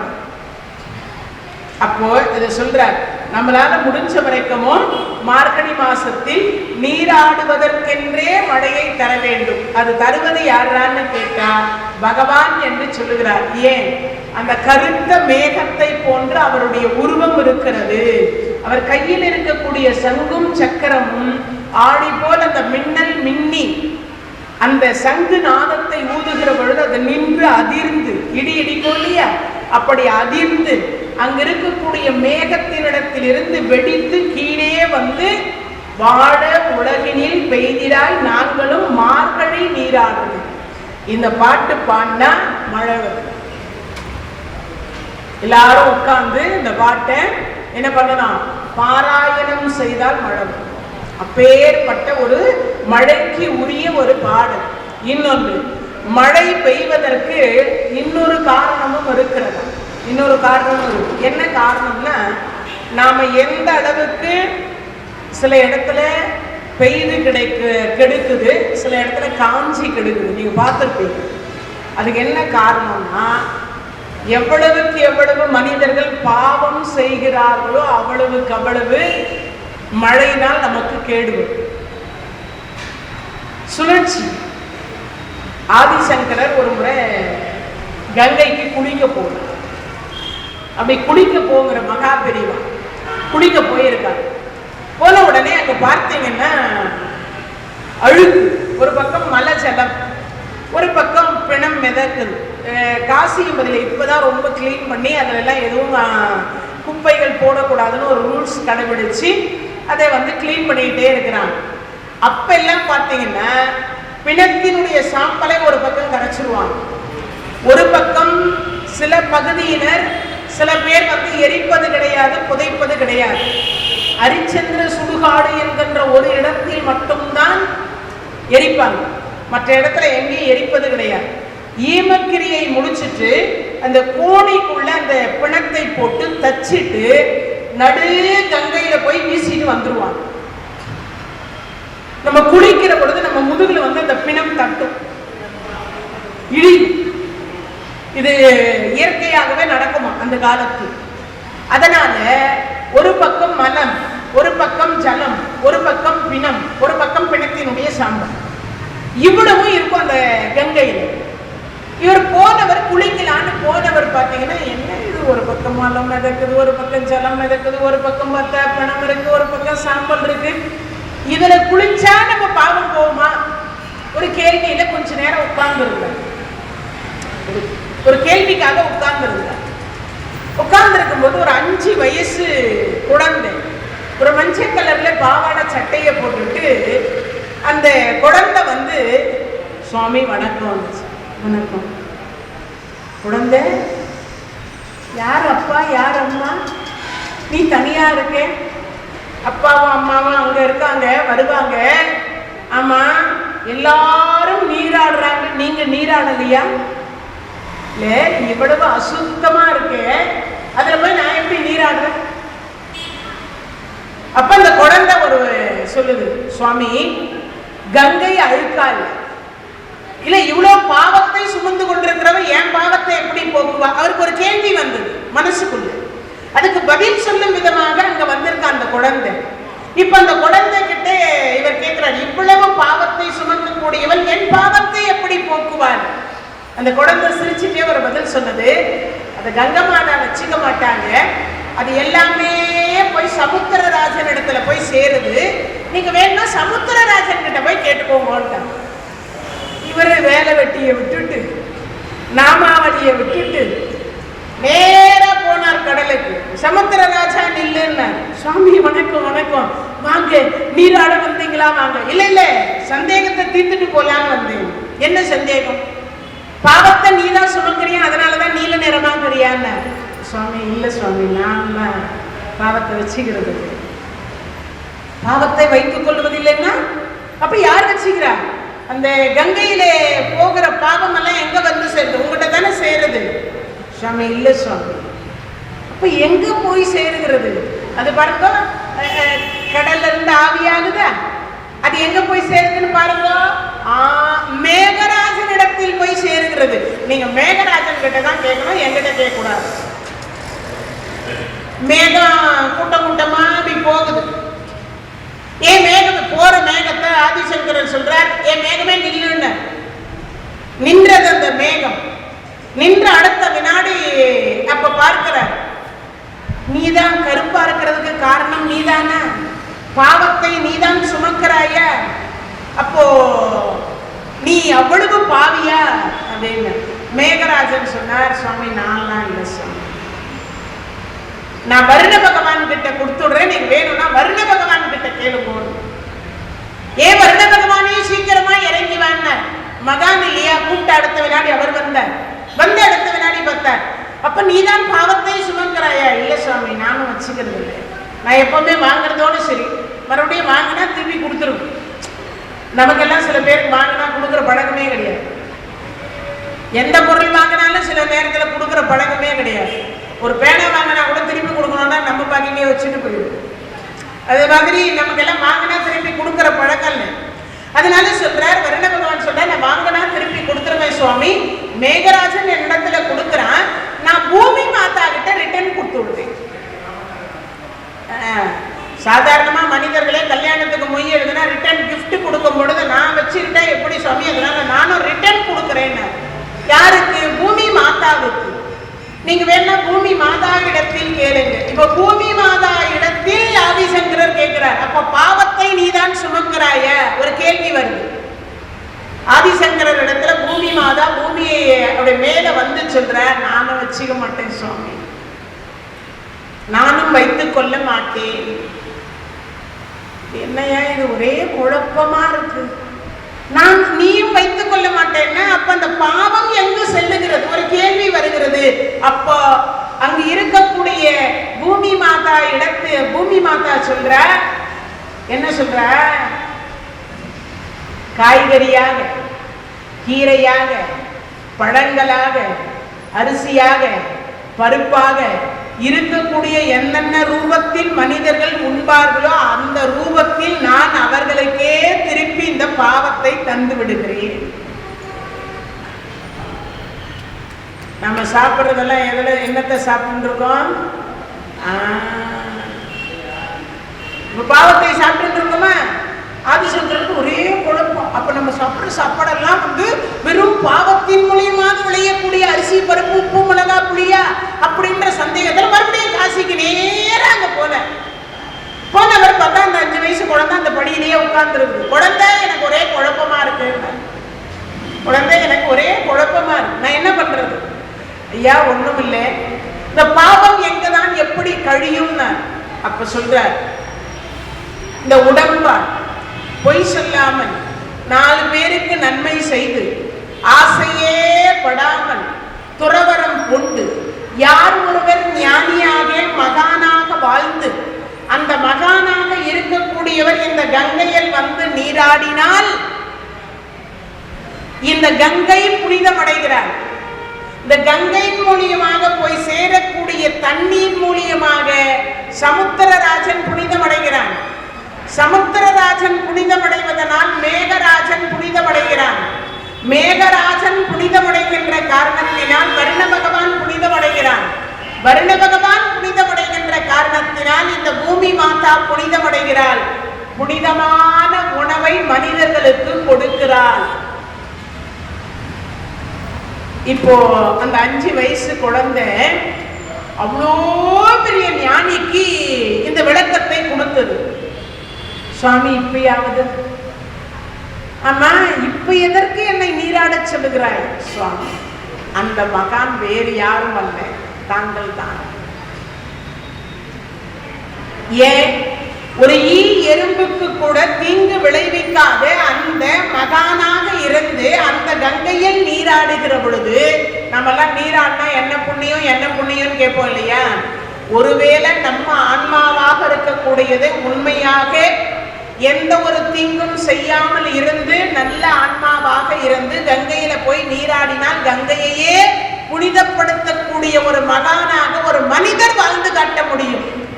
அதற்கு யாரா காரணமா இருக்கான்னா, மழை என்று சொல்லக்கூடியதை இந்த மகானாக இருக்கக்கூடிய உத்தமன் இருக்காரு. யாரு? இந்த பகவான். அவர் பெய்ய வைத்தால் தான் நம்மால நீராட முடியும். கங்கை வத்தி போச்சுன்னா என்ன ஆகும்? நம்மால போய் நீராட முடியுமா? முடியாது இல்லையா? அதைதான் சொல்றார், வாழ உலகினில் பெய்திடாய் நாங்களும் மார்கழி நீராட மகிழ்ந்தேலோர் எம்பாவாய். அப்போ நாம் எல்லாம் மகிழ்ச்சியாக இருப்பதற்கு அடிப்படையான ஒரு காரணம் என்னன்னா மழை. அப்போ நாம் எல்லாம் எங்க போனாலும் ஒரு குளத்தை பார்த்தா கூட அங்க கை கால் மூஞ்சி கழுவிட்டு தீர்த்தத்தை தலையில தெளிச்சு, ஏன்? ஏதாவது ஒரு மகான்கள் அந்த குளத்தில் நீராடி இருப்பார். அந்த மகானுடைய ஆன்மா என்று சொல்லக்கூடியது, அந்த தீட்சை என்று சொல்லக்கூடியது, அவருடைய திருவருள் என்று சொல்லக்கூடியது அந்த தீர்த்தத்தில் இருக்கும், அந்த தீர்த்தத்துல இருக்கும். அதே மாதிரி இங்க பூஜை முடிச்ச உடனே தீர்த்தம் கொடுக்குறாங்க. நான் நிறைய பார்க்கிறேன், எல்லாம் இப்படி ஒரு கை நீட்டுறீங்க. அப்படி கூட வாங்குறது கிடையாது. முறை என்னன்னு கேட்டா, ஆண்கள் எல்லாரும் இந்த இடது கையில ஒரு கட்சி இருக்கும். ஏன்னா நீங்க எல்லாம் சொல்லுவீங்க இல்லையா, நாங்கெல்லாம் ஜீன்ஸ் பேண்ட் போடுறவங்க, பேண்ட் போடுறவங்க, நாங்கெல்லாம் என்ன பண்றது அப்படின்னு இந்த கையில இதுக்கு மேல ஒரு ஆடை மேலதான் வாங்கும். வலது கரத்தில் கீழே ஒரு ஆடை இருக்கும், ஏதாவது ஒரு துணி இருக்கும். பெண்கள் இந்த முந்தானையை போட்டுதான் வாங்கும். ஆண்கள் எல்லாம் வேட்டியை போட இந்த மேல இருக்கக்கூடிய துண்டு போட்டு வாங்குவாங்க. அதுக்கு என்ன காரணம்? ஏன்னா நிறைய பேருக்கு இப்பெல்லாம் ஏதோ தீர்த்தம் கொடுக்குறாங்க, வாங்கி சாப்பிடுறோம் அப்படின்னு நினைச்சுக்கிறீங்களே தவிர, அந்த தீர்த்தம் எப்போ எந்த நேரத்திற்கு உதவுகிறது என்பது ஒருவருக்கும் தெரியாது. இதான் நிஜம். அப்பா, அம்மா, அண்ணன், தம்பி, உற்றார், உறவினர், மனைவி, மக்கள், வீடு, வாசல், சொத்து, சுகம், நகை, நெட்டு எல்லாம் இருந்தாலும் யமன் எப்போ வருவான்னு யாருக்கும் தெரியாது. யாராவது சொல்ல முடியுமா? என்னை இப்பதான் யமன் பிடிக்க போறான் சொல்ல முடியுமா? டாக்டர் கூட சொல்லுவார், இன்னும் 5 நிமிஷத்துல போயிடுவார். அவன் 6 மாசம் இருப்பான். எல்லா ட்ரீட்மெண்ட்டும் நாங்க பார்த்துட்டோம், இனிமே எங்க கையில இல்ல அவன் கையில தான் இருந்ததும்பாங்க. இது சொல்வாங்க. நம்பிக்கையே இல்லாத டாக்டரை கூட அதை தான் சொல்வார். இந்த இடத்துல நாங்க எல்லாரும் முடிஞ்சதை பண்ணிட்டு இதுக்கு மேல ஆண்டவன் தான் காப்பாற்றோம் அப்படிதான் சொல்லுவாங்க. எப்ப யமன் வருவான்னு தெரியாது. யாரெல்லாம் பெருமாளை வணங்கிட்டு, யாரெல்லாம் அந்த தீர்த்த பிரசாதத்தை நான் சொல்லுவது போல வாங்கி சாப்பிட்டுருக்கணும். நான் எப்படி சொல்றேன்? பெண்கள் எல்லாம் இதுக்கு மேல இப்படி வச்சுவாங்க. ஆண்கள் எல்லாம் கையில ஒரு கட்சி, கண்டிப்பா பெருமாள் கோயில் போறீங்க, பெருமாளை தான் பார்க்க போறீங்கன்னா அந்த தீர்த்தம் கண்டிப்பா வாங்கி சாப்பிடணும்னு அர்த்தம். அதுக்கு கீழே இப்படி ஒரு கட்சிப்பை போட்டு வாங்க. ஏன்? இந்த உயிர் பிரிகிற பொழுது இந்த நான் தண்ணி தண்ணி தண்ணி தண்ணி தவிச்சிட்டே போகும். இந்த உயிர் பிரிக்கிற பொழுது அதனாலதான் எல்லாரும் என்ன பண்ணுவாங்க? ஒண்ணு பால் ஊத்துவாங்க, இல்லைன்னா தண்ணி ஊத்துவாங்க. இது ரெண்டும் தானே ஊற்றுவோம். அது தண்ணியோ பாலோ. சிவன் ஆலயத்தில் கொடுக்கக்கூடிய பால் அபிஷேகம் பண்ணிட்டு கொடுப்பாங்க இல்லையா பிரதோஷத்திற்கு, தினமும் அபிஷேகம் பண்ணி கொடுத்தாலும் அந்த பாலுக்கும் அதுதான். அதே மாதிரி திருமாலுடைய ஆலயத்துல, பெருமாள் கோயில, ஆஞ்சநேயர் கோயில, ராமர் கோயில தீர்த்தம் கொடுப்பாங்க. இப்ப இதை வாங்கக்கூடிய முறை இதுதான். அப்படி வாங்கி எவர் ஒருவர் சாப்பிட்டமோ அவர்களுக்கு மீண்டும் சில காலம் புண்ணியம் பண்ணியிருந்தா இந்த பூமியில வாழக்கூடிய தகுதியை இறைவன் தருவார். எவனே பிடிச்சாலும். சில பேர் சொல்லுவாங்கல்ல, நான் செத்து பிடிச்சேன். சில பேர் சொல்லுவாங்க தெரியுமா, நான் செத்து பிடிச்சேன். கொரோனாவில் செத்து பிடிச்சேன்வாங்க, டைபாய்டில் செத்து பிடிச்சேன்வாங்க, மலேரியாவில் செத்து பிடிச்சேன்வாங்க, ஜுரத்தில் செத்து பிடிச்சேன்வாங்க, மஞ்சக்காமாலையில் செத்து பிடிச்சேன்னு சொல்லுவாங்க, ஆக்சிடென்ட்ல செத்து பிடிச்சேன்வாங்க, ஆப்ரேஷன்ல செத்து பிடிச்சேன். எத்தனை பேர் எத்தனை விதமா சொல்லுவாங்க. நீங்க வேறங்க, நான் பிழைச்சது மிகப்பெரிய அரும்பொருளுங்க, அந்த ஆண்டவன் தான் என்னை காப்பாத்தனான். எல்லார் வாயிலையும் இந்த வார்த்தைகள் வரும். என்ன காரணம்னா, அந்த தீர்த்த பிரசாதத்தை முழுமையாக நாம பயபக்தியோடு ஒரு துளி கூட கீழே சிந்தாம வாங்கி அருந்துவது சிறப்பு. ஒரு துளி கூட கீழே சிந்த கூடாது. அதுக்குதான் இந்த ஆடையில போட்டுவாங்க. அப்படி சிந்துகிற பொழுது இந்த ஆடைக்குள்ள போய் அது நனைஞ்சிடும், அது கீழே போகாது. இன்னொன்னு, காலில் மிதிப்படக்கூடாது. அப்படி காலில் மிதிப்பட்டு இருந்தா அந்த உயிர் இழுத்துனே இருக்குமா, ரொம்ப நேரம் இழுத்துட்டு இருக்குமா, சட்டுன்னு போகாது, உயிர் பிரிகிற போது. அப்போ இந்த உயிரை காப்பாற்றக்கூடிய தீர்த்தத்தை தரக்கூடிய ஒரு பெருமான் யாரானா பெருமான். அதனாலதான் அவருக்கு பேர் என்ன பேரு அப்படின்னா காக்கும் கடவுள்னு பேரு. என்ன பேரு? காக்கும் கடவுள் அப்படின்னு பேரு. வேற எதற்காக இல்ல. எப்ப காப்பாற்றணும் ஒரு மனிதனை? எப்ப காப்பாற்றணும்? உயிர் போகும்போது தானே காப்பாற்றணும். அப்போ உயிர் போகக்கூடிய நேரத்தில் காப்பாற்றக்கூடிய ஒரு வல்லமை படைத்த இறைவன் பெருமான். உயிர் போற நேரத்தில் அவர் காப்பாற்றுறார். அப்போ உயிர் தீர்த்தம் எங்கு தேக்கி வைக்கப்படுகிறது? ஏன்னா அது ஒரு சந்தேகம் வரல. நாம வாங்கி துளசி தீர்த்தத்தை சாப்பிட்டுருக்கோம். அந்த தீர்த்தம் எங்க எப்போ எப்படி தேக்கி வைக்கப்படுகிறது? ஒரு கேள்வி வரும். இந்த காதுக்கு மேல் பகுதியில் எல்லாருக்கும் சுசும்னா நாடின்னு ஒரு நாடி இருக்கு. ஒன்றும் இல்லை, இங்கே உட்காந்துட்டு ஒரு இவ்வளோண்டு ஒரு பிள்ளையாங்கொட்டைன்னு சொல்லுவாங்க இல்லையா, ஒரு கோலி மாதிரி இவ்வளோ சைஸு, அதை தூக்கி அப்படி அடிச்சோன்னா இங்கே போய் பட்டுச்சுன்னா இறந்துருவான், இறந்து போயிடுவான். அதே மாதிரி நிறைய இந்த சினிமாக்கள்ல காட்டுவாங்க. இப்படி வச்சு சுட்டுக்க மாட்டாங்க, இங்கே வச்சு தான் சுடுவாங்க. தற்கொலை பண்ணும்போது இங்கே வச்சு சுட்டுக்கிறத நம்ம பார்த்துருக்கோம். அதுக்கு என்ன காரணம்னா, இந்த குற்றுயிர் கொலை உயிராக துடிக்காத அந்த உயிர் அது அடிச்ச ஸ்பாட்ல இறந்துருக்கும். அது என்ன காரணம்னா, இந்த சுசும்னா நாடி, இந்த உடம்பு முழுவதையும் இயக்கக்கூடிய நாடி எங்கடா இருக்குன்னா இங்க இருக்கு. அது ஒரு அம்ச அமிர்த கலசம் வச்சிருக்கிறார். அதுல போய் போய் இந்த தீர்த்தமும் அந்த பாலும் இங்க தேங்கிக்கிட்டே இருக்கும். அது இந்த தலையில குட்டிக்கிறீங்க தெரியுமா, நேரா பிள்ளையார்கிட்ட வந்த உடனே அது எதுக்கு அப்படின்னா, அந்த அமிர்த கலசத்துல இருந்து ஒரு துளி அமிர்தம் பூமியில அப்படி சிந்தும். எங்க பூமியில சிந்துற மாதிரி இந்த உடம்பு பகுதிக்குள்ள ஸ்ட்ராங்கா குட்டிக்கு பாருங்க, ஒரு ஷாக் அடிச்ச மாதிரி ஒரு ஃபீல் இருக்கு எல்லாரும். ஆனா நாம மண்டைக்கும் வலிக்க கூடாது, கையுக்கும் வலிக்கும். அப்படிதான் இங்க தலையை குட்டிக்கும். கொஞ்சம் ஸ்ட்ராங்கா குட்டினா அந்த அமிர்த கலசம் நிறைந்து இருக்கும். கொஞ்சம் குற்றப்படாது, அது கொஞ்சம் அப்படி சாஞ்சி அப்படி நிமிரும், ஒரு துளி அப்படி சிந்துமா. அப்ப அறிவு ஆற்றல் எது வரும்? ஆரோக்கியம், இன்னொன்று ஆயுள் விருத்தி அடையும், நோயற்ற வாழ்க்கை கிடைக்கும். அதுக்கு எல்லாத்துக்கும் காரணம் அந்த வழிபாட்டு முறை. அதை ஏற்கனவே சூட்சகமாக நமக்கு என்ன வச்சுட்டாங்க, வழிபாட்டில் வச்சாங்க.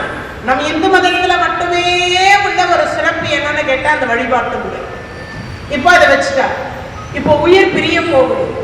இந்த சுசும்னா நாடியிலிருந்து அப்பா அம்மா அண்ணன் தம்பி உற்றார் உறவினர் இரவு பகல் எந்த நேரத்தில் உயிர் பிரிந்தாலும் காக்கும் கடவுளுக்கு என்ன வேலைன்னா, அந்த அமிர்த கலசத்தில் இருக்கக்கூடிய துளசி தீர்த்தத்தையும் அமுதத்தையும் இந்த தொண்ட குழியில கொண்டு வந்து சேர்க்கக்கூடிய வேலையை திருமால் செய்தார். எப்பேற்பட்ட பாக்கியம் பாருங்க. அதனாலதான் அவருக்கு பேர் வந்து காக்கும் கடவுள். என்ன கடவுள்? காக்கும் கடவுள் என்று பெயர். அதை தான் நீங்க சொல்றார். வாழ உலகினில் பெய்திடாய் நாங்களும் மார்கழி நீராட மகிழ்ந்தேலோர் எம்பாவாய். அப்போ தீர்த்தத்துக்கு எவ்வளவு சிறப்புன்னு பாருங்க.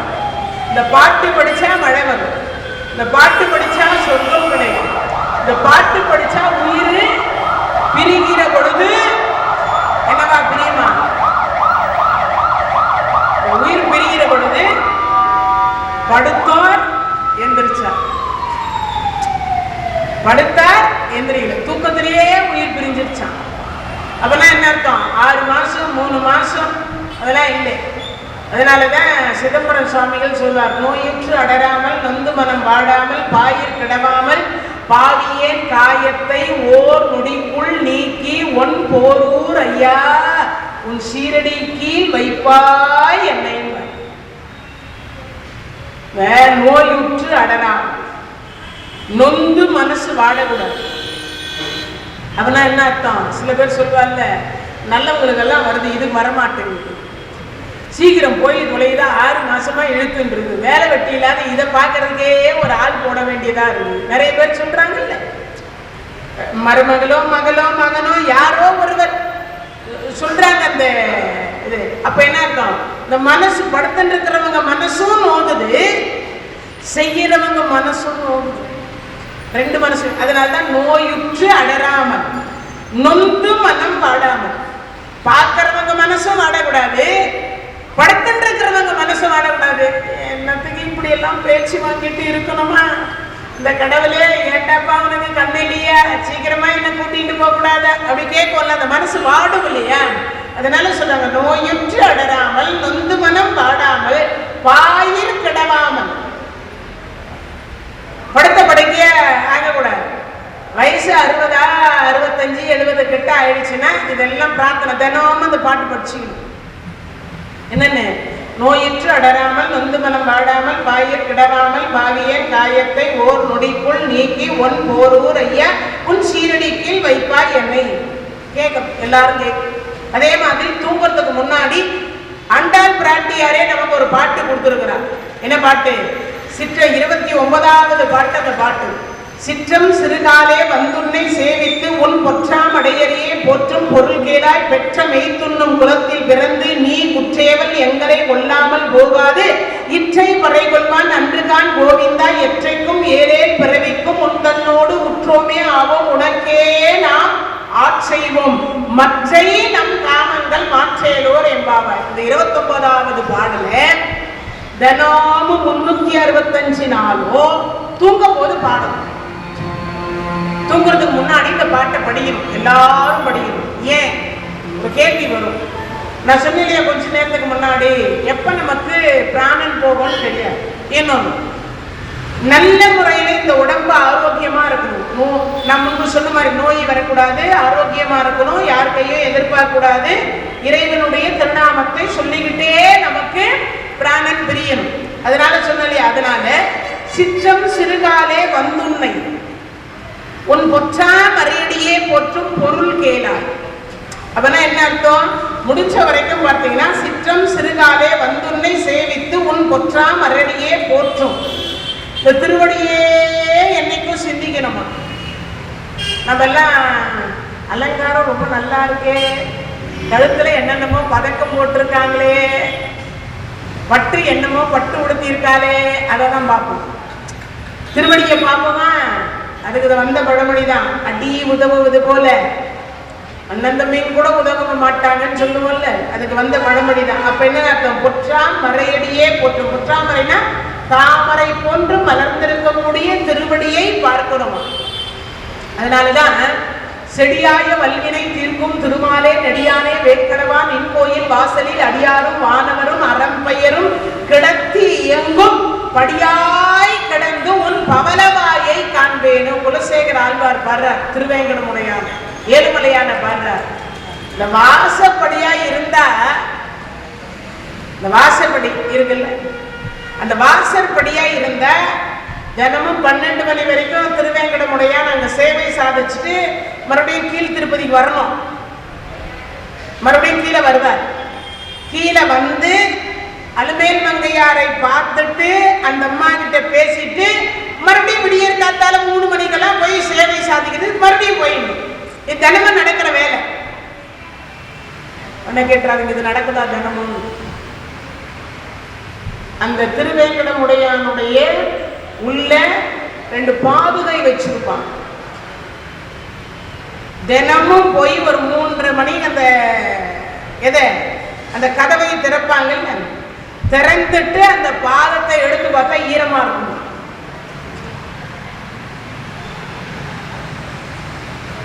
அந்த பாதுகை ஈரமா. இன்னொன்னு, அந்த பாதுகை என்று சொல்லக்கூடியது தேய்ந்து இருக்குமா. வருஷத்துக்கு ஒரு முறை மாற்றுவாங்க. ஸ்ரீரங்கத்திலையும் மாற்றுவாங்க, இங்கேயும் மாற்றுவாங்க. இது தெரிஞ்சுக்கிறதுக்காக சொல்ற. அப்போ எங்க சொல்றார், பொற்றாம் மறையடியே போற்றும் பொருள் கேளாய் பெற்ற மெய்த்துண்ணும் குலத்தில் பிறந்து. ஏன்? பசுக்களை மேய்ச்சி பிழைக்கிற பிழைப்பு கோகுலத்தில் இருக்கக்கூடியவங்க எல்லாருக்கும் தானே வேலை, மாடு மேய்க்கிற வேலை தானே. அதனால சொல்றார், மெய்த்துண்ணும் குலத்தில் பிறந்து நீ குற்றேவல் எங்களை கொல்லாமல் போகாது. அவனா என்ன அர்த்தம்? நாங்க செய்யக்கூடிய வினையனுடைய பயன் என்ன? வினை நிறைய என்ன பண்ணுவாங்க, பால்ல என்ன கலப்பாங்க? தண்ணி கலப்பாங்க. பால் என்பது என்னது? காட்டி கொடுக்காத ஒண்ணு எதுடான்னு கேட்டா எவ்வளவு ஊத்துனாலும் வெள்ளை கலர்லயே இருக்கும். எவ்வளவு ஊத்துனாலும் வெள்ளை கலர்லயே இருக்கும். பாலுடைய குணம் என்ன தெரியுமா? தண்ணியை சேர்த்துருவோமா, இந்த பாலை பொங்க வச்சோமா, தண்ணி சுண்டுவதற்காக பொங்க வைப்போமா, என் நண்பனை என்கிட்ட இருந்து பிரிக்காத, என் நண்பனை என்கிட்ட இருந்து பிரிக்காதன்னு அது மேல வந்துக்கினே இருக்கும். மறுபடியும் கொஞ்சம் அந்த தண்ணியை தூக்கி அப்படி விட்டீங்கன்னா அது திருப்பி கீழே போகும். காட்டி கொடுக்காதது எதுடான்னா பால். நல்ல குணம். ஆனா அதுல இருந்து பிரிஞ்சு இன்னொன்னு இருக்குதுங்க, மோருன்னு அதுக்கு பேரு. நீங்க தண்ணி காத்தீங்கன்னா கரெக்டா காட்டி கொடுக்கலாம். என்ன பண்ணோம்? தண்ணி மொத்தம் மேல நிற்கும், மோர் மொத்தம் கீழே போயிடும். ஆனா பால் மட்டும் காட்டி கொடுக்காது, மோர் சீக்கிரமா காட்டி கொடுக்கும். மோர் விற்கிற அம்மா என்ன பண்ணாங்கன்னா, ஆமா ஆத்தி ஆத்தி தான் கொடுப்பான். ஏன்? தண்ணி கலந்தது தெரியக்கூடாதுங்கிறதுக்காக ஆத்தி தான் கொடுப்பான். பகவானுக்கு என்னடா பிடிக்காதுன்னா கலப்படம் பிடிக்காதான். எல்லாம் பிடிக்கக்கூடிய பகவானுக்கு மோர் பானையை மட்டும் கண்டா வச்சு அடிச்சுடுவார். உண்டிகோல் வச்சு அடிப்பாரு மோர் பானை. இந்த 7 பானை அடிக்கிட்டு போவாங்களா அந்த காலத்துல பெண்கள் இந்த கோகுலத்துல. பகவானுக்கு பிடிக்காத ஒன்னையே ஒண்ணு மோர். ஏண்டி கலப்படம் பண்றீங்க? என்ன பண்ணுவாரா? வச்சு ஒரு கல் அடிச்சு, அதுவும் பார்த்தீங்கன்னா ஒரு பானையும் ஓட்டை போட்டுட்டு அது பாட்டுக்கு ஒடிக்கிட்டே போகுமா. இறக்கும் போது பார்த்தா காலியா இருக்குமா பானை.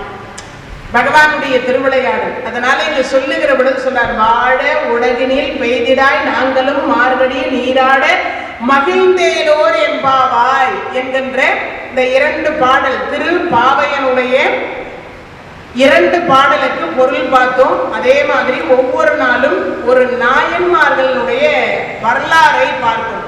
ஒரு நாயன்மார்களுடைய வரலாறை பார்த்துக்கிட்டு இருக்கோம். தில்லைவால் அந்த நட்டம் அடியார்க்கும் அடியேன், திருநீல கண்டத்து புயவனார்க்கும் அடியேன், இல்லையே எண்ணாத ஏற்பகைக்கும் அடியேன், இளையான் தன் குடி மாறன் அடியார்க்கும் அடியேன். ரொம்ப அடியார். 63 நாயன்மார்கள்ல இளையான் குடி மாறன் என்கின்ற நாயனார். அவர் எங்கடா அப்படின்னாக்கா, அவர் ரொம்ப ரொம்ப சிறப்புக்கு உரியவர்.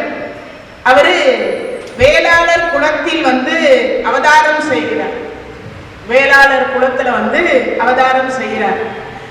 மன்னியவே வேளாண் தொன்மை இலசை மாறார் வறுமையால் உணவு மிக மறந்து வைக உன்னருள், அதாவது உன்னருள் அதை எடுத்து சொல்றார். நல்லிருள் மழையில் உண்டி வேண்டி உண்பர் பிரான் அணைய வயல் உழுது வித்து சென்னல் முலை அமுது மனை அலக்காய் ஆட்சி சிறு பயிரின் கரிய அமுது திருத்த செய்து பன்னலரும் உணவருந்ததற்கு எழுந்தருள ஜோதி பரலோகம் முழுதாண்ட பன்மை யாரே. திருத்தொண்டர் புராணத்துல சொல்லப்படுகிறது. திருத்தொண்டர் புராணத்துல சொல்றார், இளையான்குடி என்கின்ற பதியில வேளாளர் மரபுல இவர் அவதாரம் செய்கிறார். மாறனார் என்பது அவருக்கு பெயர். அவருக்கு பெயர் மாறனார். அவருக்கு திருமணம் ஆயிடுச்சு. நிறைய சிவ தொண்டு செய்கிறார். எப்படி தொண்டு செய்கிறார்னா, வரவங்களுக்கு இல்லைன்னு சொல்ல மாட்டார். தினமும் சிவடியார்களுக்கு ஒரு 10 பேருக்கு சாப்பாடு போடுவார். தானத்திலேயே சிறந்தது அன்னதானம். உண்டி கொடுத்தோர் உயிர் கொடுத்தோர். நாம எல்லாம் யாருக்காவது ஒருவருக்கு சாப்பாடு கொடுத்தோம். நம்மால முடிந்த வரைக்கும் ஒரு 4 பேருக்கு சாப்பாடு போடும். அந்த சாப்பாடு போடுறது கூட வசதியானவங்களை கூப்பிட்டு வச்சு சாப்பாடு போடுவார். வறுமையில இருந்து ஒருவேளை சாப்பாட்டுக்கு வழி இல்லாதவர்களுக்கு சாப்பாடு போடும்.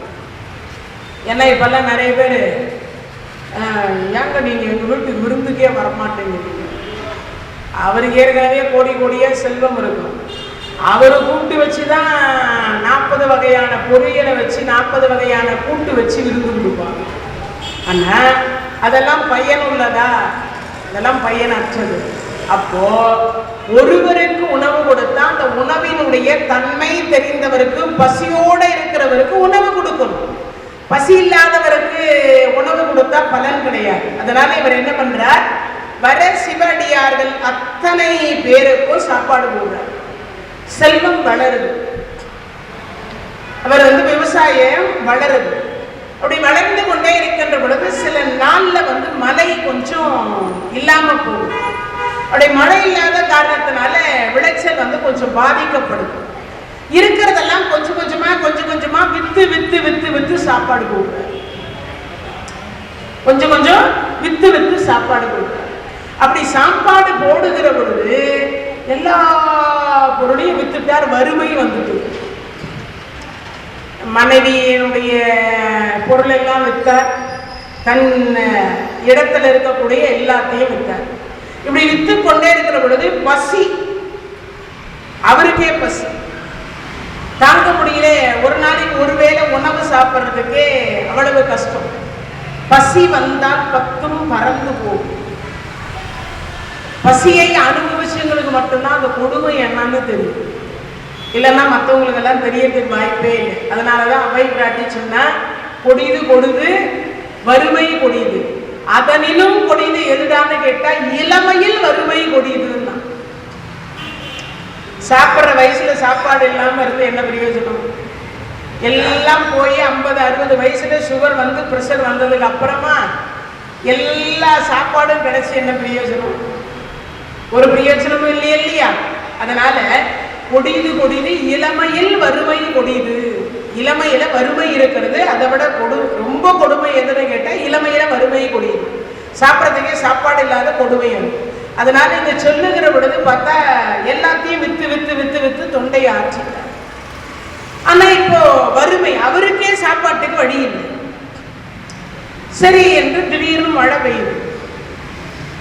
கொஞ்சம் நெல் வச்சிருக்கிறார்.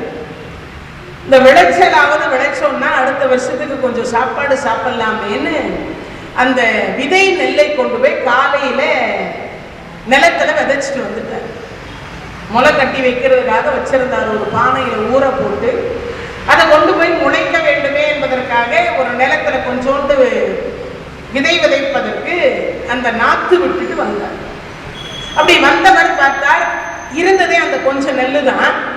அதையும் இவர் நாத்து விட்டுட்டார். இப்போ விளைச்சலுக்கு, இப்போ சாப்பாட்டுக்கு வழி கிடையாது. ஒரு பக்கம் மனைவி, ஒரு பக்கம் கணவர். பசி சிறுகுடல் பெருகுடலை சாப்பிட்டது. அப்படியே சுருண்டு படுத்திருக்கிறார். சுருண்டு படுத்திருக்கிறார். சாயங்காலம் 6 மணி கதவை ஒரு அடியார் தட்டுறார். தட்டின அடுத்த வினாடி பார்த்தார், அவர் நனைஞ்சி வந்திருந்தார். மழை வேற பெஞ்சிட்டு இருக்கு. அதனால நனைந்து வந்தார். வந்தவருக்கு என்ன பண்ணாருன்னா, ஒரு துணியை கொடுத்து தொடச்சி அவருக்கு பாத பூஜை பண்ணி அவரை ஒரு இடத்துல உட்கார வச்சார். ஆனா உட்கார வச்சாச்சு, ஏதாவது சாப்பிடுவீங்களான்னு கேட்கணுமே. சில நேரத்தில் பார்த்தீங்கன்னா நம்ம வீடுகள்லயே கூட அந்த மாதிரி ஒரு நிலை வந்துடும். காபி குடிங்கன்னு சொல்லுவோம், பால் இருக்கும், காபி தூள் இருக்காது. காபி தூளும் இருக்கும், பாலும் இருக்கும், சக்கரை இருக்காது. சில நேரத்தில் சக்கரை இருக்கும், காபி தூள் இருக்கும், பால் இருக்காது. அப்ப சொல்லுவோம், எங்க கருப்பு காப்பி குடிக்கிறீங்களா அப்படின்னு கேட்போம். என்ன இல்லை, நேரத்துக்கு பால் இல்லை, கடை மூடிடுச்சு, இருந்தா வாங்கிட்டு வரும், அதாவது அட்ஜஸ்ட் பண்ணலாம். பாலும் இல்லை, காப்பி தூளும் இல்லை, சர்க்கரை இல்லை, மூணுமே இல்லாம இருந்தா என்னத்தை வச்சு காப்பி போடுறது? முடியாது இல்லையா? இங்க ஒண்ணுமே இல்லை. இப்ப நேரா மனைவி கிட்ட போகிறார். மனைவி கிட்ட போனவர் சொல்றார், அம்மா அடியாரை ஏதாவது சாப்பிட வைக்கணுமே, ஏதாவது இருக்கா, அமுதுண்ண வைக்கணுமே. அந்த அம்மா சொல்ற, ஒன்னும் இல்லை. குசேல 27 ஒரு நட்சத்திரத்துக்கு ஒரு குழந்தை பெற்று வச்சிருக்க. மனைவி பெயர் சுகந்தின்னு பேரு. அந்த அம்மா 27 குழந்தைகளை பெற்றதான். அம்மா பிச்சாந்தேகி தினமும் பிச்சை எடுத்து கொண்டு வந்து கொடுப்பார். காபடி அரைப்படி 27 பிள்ளைங்களுக்கு 10மா?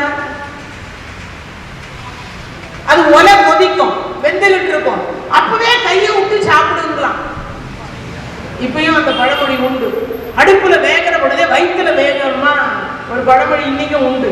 அது அப்ப வந்ததுதான், குசேலருக்கு வந்ததுதான் அந்த பழமொழி. அடுப்புல வேகத்துக்குள்ளே வயிற்றுல வேகணும்ன்றியே. இப்பயே பிள்ளைங்க சாதம் வெடிச்சு இருடா சோறு வெந்துன்னு இருக்கு அப்படின்பாங்க. அடுப்புல வேகப்படவே இப்ப வெந்துன்னு இருக்கணும்னு சொல்றியடான்னு கேட்பாங்க. ஆனா குசேலர் கொண்டு வந்து கொடுக்குறார். தினம் தினம் வருவேன், தினமும் ஒரு வேளையாவது கிடைக்கும்னு பார்த்தா கிடைக்காது. சில நேரத்துல இந்த வடிப்பால கஞ்சிய அந்த தண்ணியாவது கிடைக்குமான்னா அதுவும் கிடைக்காது. பச்சை தண்ணியை மொண்டு குடிச்சுட்டு படுத்துருவாரு. யாரு? குசேலர். அப்ப அவங்க மனைவி சொன்னாங்க, ஏங்க இப்பதான் உங்க நண்பர் பகவான் எம்பெருமான் கிருஷ்ணர் அவர்தான் இப்ப நாட்டை ஆள்றாராமே, துவாரகை ஆள்றாராமே, அவர்கிட்ட போய் ஏதாவது கொஞ்சம் கேட்டா கொடுக்க மாட்டேன்னா சொல்ல போறாரு. உங்களை ஆவுயிர் தோழர் அல்லவா, நீங்க சாப்பிடமா? அவரு வறுமையில வளர்ந்தவர் குசேலர். பள்ளிக்கூடத்துல சாந்திமணி முனிவர் இடத்துல இவங்க எல்லாம் பாடம் படிக்கிறதுக்கு போகும் பொழுது டிஃபன் பாக்ஸ் காலியா போகும், குசேலருடைய டிஃபன் பாக்ஸ். அப்ப சொல்லுவாரா இவர், என்ன சொல்லுவாரா, நான் சாப்பிட்டுட்டேன் கிருஷ்ணா. தினமும் நமக்கு முன்னாடியே சாப்பிட்டுட்டேன்னு சொல்றாருன்னு ஒரு நாள் குருநாதர் கிட்ட, குருநாதா என்ன கிருஷ்ணா? குருநாதா ஆத்திரத்தை அடக்கினாலும் அடக்கலாம், இதெல்லாம் அடக்க முடியாதுன்னு. சரி சரி சீக்கிரம் போயிட்டு வா அப்படின்னு போய் டிஃபன் பாக்ஸை தந்தா ஒன்றும் இல்லை, காலி. அப்ப இந்த குசேலர் நம்ம கிட்ட ஏமாத்துறான். நம்ம அண்ணன் நம்ம கிட்ட என்ன பண்ணாரு, அதுல இருந்து 3 பாக்ஸ் எடுத்துன்னு வர்றாரு. பலராமருக்கு, இவருக்கு, குசேலருக்கு. அதை கொண்டு வந்து வச்சுட்டு அந்த காலி பாக்ஸை இவர் பேக்ல வச்சுப்பாரு, மாத்திக்குவார். இது தினமும் நடந்தது அப்படின்னு நீங்களே சொல்லி இருக்கீங்க. நீங்க சாப்பிடாத பொழுதே உங்களுக்கு திருட்டுத்தனமாக உணவு கொண்டு வந்து கொடுத்த பிறான் இன்னைக்கு நீங்க 27 பிள்ளைகளோடு ஒருவேளை உணவுக்கு கஷ்டப்படுகிறீர்கள் என்று தெரிந்தால் பகவான் கொடுக்காமையா இருக்க போறார்? கொடுப்பார் இல்லையா? அதனால பகவான் இடத்துல போய் நீங்க கேளுங்க, கண்டிப்பா தருவார். ஏண்டி கோயிலுக்கு போனா ஏதாவது வாங்கிட்டு போனோம்னு சொல்லுவாங்க, குழந்தைங்க இருக்கிற வீட்டுக்கு போனா ஏதாவது வாங்கிட்டு போனோம்னு சொல்லுவாங்க, நண்பர்களை பார்க்க போனா பழம் வாங்கிட்டு போனோம்னு சொல்லுவாங்க, வயசானவங்களை பார்க்க போனா ஏதாவது வாங்கிட்டு போனோம்னு சொல்லுவாங்க. கையில ஒண்ணும் இல்லாம நான் எப்படி போய் நண்பனை பார்க்க? 100 பானை அடுக்கி வச்சிருந்தான். ஒவ்வொரு பானையும் இறங்கிட்டு கையை விட்டான், ஒன்னும் இல்லை. 99வது பானையை இறக்கிட்டு 100வது பானைக்குள்ள கைவிடுற பொழுது நினைக்கிறார், கிருஷ்ணா முகுந்தா பச்சை வண்ணா கர்வண்ணா கமலக்கண்ணா ஜனார்த்தனா, உன்னை பார்க்க என் கணவர் வருகிறார். 100வது பானையிலாவது ஒரு பிடி அவலாவது இருக்கணும். ஒரு பிடி அவல் இருந்துச்சு. ஓடி போய் கதவை சாத்திட்டு அந்த ஒரு பிடி அவலை எடுத்து மேல போட்டு இருக்கிற துண்டுல வச்சு முடிச்சு போட்டு இப்படி அக்கல்ல மறைச்சு போன்னு சொல்லிட்டான். ஏன்? அதையும் இந்த 27 டிக்கெட்டு பார்த்துச்சுன்னா ஒன்னு போட்டாலும் முடிஞ்சு போச்சு. இது முழுசா போய் அங்க இறைவனுக்கு சேர. அதனால அவ்வளவு கொடுமை, அவ்வளவு வறுமை. அதை எடுத்துட்டு குசேலர் அங்க போனார். வாசற்படியில வாட்ச்மேன் நிக்கிறார். நின்று அங்க பாக்குற பகவான பார்க்க, அடுப்பாங்கரையில் இருக்கக்கூடிய கருத்துணி எப்படி இருந்துச்சோ அப்படி இருந்துச்சா குசேலர் உடுப்பி இருந்த வேட்டி. மாத்தி கட்டிய வேட்டி கிடையாது, அவ்வளவு மோசம். அது வேற 9 ஒட்டு போட்டு வச்சிருந்துச்சு. அவ்வளவு வறுமை. இதை பார்த்த உடனே நண்பன்னு சொன்னா அவருக்கு அசிங்கம். பகவான பார்க்க வந்திருக்கேன். சரி சரி எதுக்கு பார்க்கணும்? இல்ல அது அவர்கிட்ட தான் சொல்லு. ஆமா, யார் நீங்க? என் பெயர் குசேலர். உங்க பகவான் இடத்துல போய் சொல்லுங்க. பகவான் ஊஞ்சல்ல பாமா ருக்மணியோட அப்படி ஊஞ்சல் விளையாட்டு விளையாடிட்டு இருக்கார். இந்த வாட்ச்மேன் சொல்ற, காவலர் இங்கே நிக்கணும், உள்ள வரக்கூடாது. அவரை பார்த்தா ஒரு மாதிரியா தெரியுதுல, அழுக்கு ஆட, உருவமே வேற மாதிரி தெரியுது, உள்ள விடக்கூடாதுன்றார். இங்கே நிக்கணும், உள்ள எல்லாம் வரக்கூடாது, அனுமதி வாங்கிட்டு வந்து கூப்பிட்டு போறேன். சரி, நான் இங்கே நிக்கிறேன். இப்ப நேரா பகவான் கிட்ட போனார். ஊஞ்சல்ல விளையாடிட்டு இருக்கார். யாரோ குசேலரா, அவர் குசேலர்னு கூட முழுசா முடிகிறேன். துள்ளி எகிரி குச்சார் பகவான். இந்த எகிரி குச்ச உடனே என்ன ஆயிடுச்சு, வேகமா இந்த மேல் துண்டு கீழே விழுந்துச்சு. ஐயோ நாம லேட்டா போனா எங்க பகவான் நம்மளை பார்க்காம போயிட்டானோ இல்ல வேற ஏதாவது நினைச்சிட்டானோன்னு நினைச்சு குசேலர் ஓடி எங்க அவர் திரும்பி போயிடுவாரோன்ற பயத்துல 7வது மாடியில இருக்கிற பகவான் வேக வேக வேகமா குதிச்சு ஓடி வரார். இந்த வாசப்படி இடிச்சு தலையில இருக்கிற கிரீடம் கீழே விழுந்துருச்சு. அப்படி விழுந்த அடுத்த வினாடி பாமா ருக்மிணி சொல்றாங்க, சுவாமி எது அங்குசலம் கீழே விழுந்துட்டு, சுவாமி கிரீடம் கீழே, நீ எல்லாம் சும்மா தானடி வர, எடுத்துட்டு வாடி. வேக வேகமா போனார். ஐயோ யாருக்கு, உருத்திரருக்கோ இந்திரனுக்கோ பிரம்மனுக்கோ இவ்வளவு வேகமா போகலையே இந்த பகவான், யாருக்காக இவ்வளவு வேகமா போகிறார்? யாரு? இந்த பாமா ருக்மிணி பேசுகிறாரா? ரெண்டுத்தையும் கையில் எடுத்துட்டு வேக வேக வேகமா வரா. வாட்ச்மேன் என்று சொல்லக்கூடிய காவலர் 3வது மாடி வர்றதுக்குள்ள பகவான் எங்க வந்துட்டார், வாசப்படிக்கு வந்துட்டார். அண்ணா இது தங்கள் அரண்மனை, இங்கு வருவதற்கு என்ன தயக்கம், வாருங்கள் அப்படி கட்டி அணைச்சு ஒரு முத்தம் கொடுத்தார். இதை பார்த்த காவலருக்கு கை காலெல்லாம் நடுங்கிடுச்சு. அவர் அண்ணாவா இவரு, ஆறுயிர் தோழரா இவரை நான் வெளியிலேயே நிக்க சொன்னனே, இத பகவான் கிட்ட சொன்னா நம்ம சீட்டு பகவான் கிழிச்சிருவாரு. அவரை பார்த்து ஒரு கையெடுத்து கும்பிடுறாரு. நடந்தது எதையும் சொல்லிட்டாரு. சொல்லுங்க. அப்படி போன எந்த ஊஞ்சல்ல உட்கார்ந்து இருந்தாரோ பகவான் அந்த ஊஞ்சல்ல கொண்டு போய் இவரை உட்கார வச்சு ஆட்டி, என்னடி பார்க்கிறீர்கள், வெந்நீரும் பன்னீரும் ரெடி பண்ணுங்க, சீக்கிரமா சமையல் பண்ணுங்கன்னு ஆர்ப்பாட்டம் செய்து சமையல் செய்து பக்கத்துல உட்கார்ந்து குசேலருக்கு பரிமாறினார். அதை எடுத்து உண்ணுகிற பொழுது இப்ப நினைப்பெல்லாம் குசேலருக்கு எங்க இருக்கும், 27 பிள்ளைங்க அந்த அரிசி கொதிக்கிற பொழுதே கை விட்டு எடுத்து சாப்பிட்டாங்க, அந்த நினைவு வருது. அங்க உண்பதற்கு உணவு இல்லை, குழந்தைங்க நிறைய இருக்கு. இங்க உண்பதற்கு இவ்வளோ பலகாரம் அடுக்கி வச்சிருக்கீங்க, ஆள் இல்லை. கண்ணுல தண்ணி வருது. பகவான் பார்த்து சொல்றார், ஏண்டி அதுக்குதான் சொன்னேன் அடிக்கடி சமையல் பண்ணுங்கடின்னு. காரம் அதிகமா போட்டுட்டீங்க போல இருக்கு, அண்ணாவுக்கு கண்ணுல தண்ணி வருதுன்னு, அண்ணாவுக்கு கண்ணுல தண்ணி வருதுன்னு சொன்ன இடத்துல இல்ல கிருஷ்ணா நன்றாக இருக்கிறது. எல்லாம் சாப்பிட்டு முடிச்சார். அண்ணா என்ன வந்த காரணம் என்ன, இவ்வளவு உபசரணை செய்ததுக்கு அப்புறம் பகவான் கிட்ட எனக்கு வறுமைன்னு நான் எப்படி சொல்றது? என்ன சிம்மாசனத்துல உட்கார வச்சிருக்கார், என் பாதத்துக்கு கீழே உட்கார்ந்து இருக்கிறார். அவர் மனைவியை விரட்டி விரட்டி எனக்கு பரிமாற செய்கிறார். இவர்கிட்ட எனக்கு ஒண்ணுமே இல்லை, நான் உங்ககிட்ட யாச்சகம் வாங்க வந்திருக்கேன்னு சொல்ல முடியுமா? சொல்லலை. ஓடி போனார். இல்ல அண்ணி நலமா, பிள்ளைகள் நலமா எல்லாம் கேட்டார். அண்ணி எனக்கு யாரும் ஏதாவது கொடுத்து விட்டுருக்காங்க. அப்பதான் ஞாபகம் வருது, குடிச்ச இடத்துல அதை விட்டுடணும். ஓடி போய் எடுத்துட்டு வந்தார். என்னன்னா நிறைய பலகாரம் இருக்கக்கூடிய இடத்துல இந்த அவலை கொடுக்க வெக்கப்பட்டார். ஆனா பகவான் சொன்னார், அதை கொண்டாங்க, கொடுத்தார். அதை பிரிச்சு ஒன்னொன்னா போட்டார். அத ஒன்னொன்னா போட்டார். இந்த வைகுந்தத்துல இருக்கிற செல்வம் பாதி அங்க போயிடுச்சு. கூட கோபுரம் மாட மாளிகையானது பட்டு உடுத்தினார்கள், அங்க இல்லை என்கின்ற பொருளுக்கு இடமில்லாமல் இருந்தது, நிறைந்திருந்தது.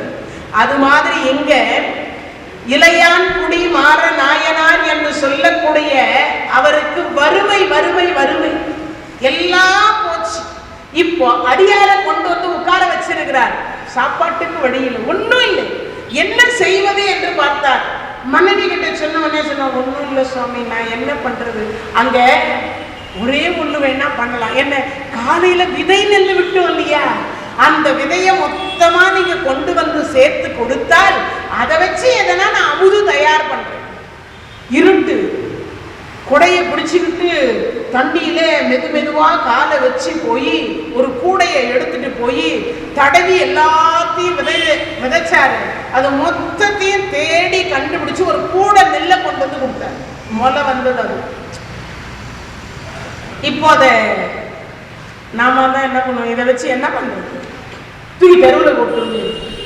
ஆனா அந்த அம்மா ஒரு வானல்ல போட்டு வறுத்து அதை குத்தி அதுல சோறாக்கிட்டார்.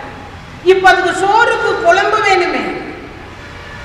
12 மணி ராத்திரி இது நடந்துட்டு இருக்கு. இந்த கதை 12 மணிக்கு சோறு வெடிச்சுட்டார்.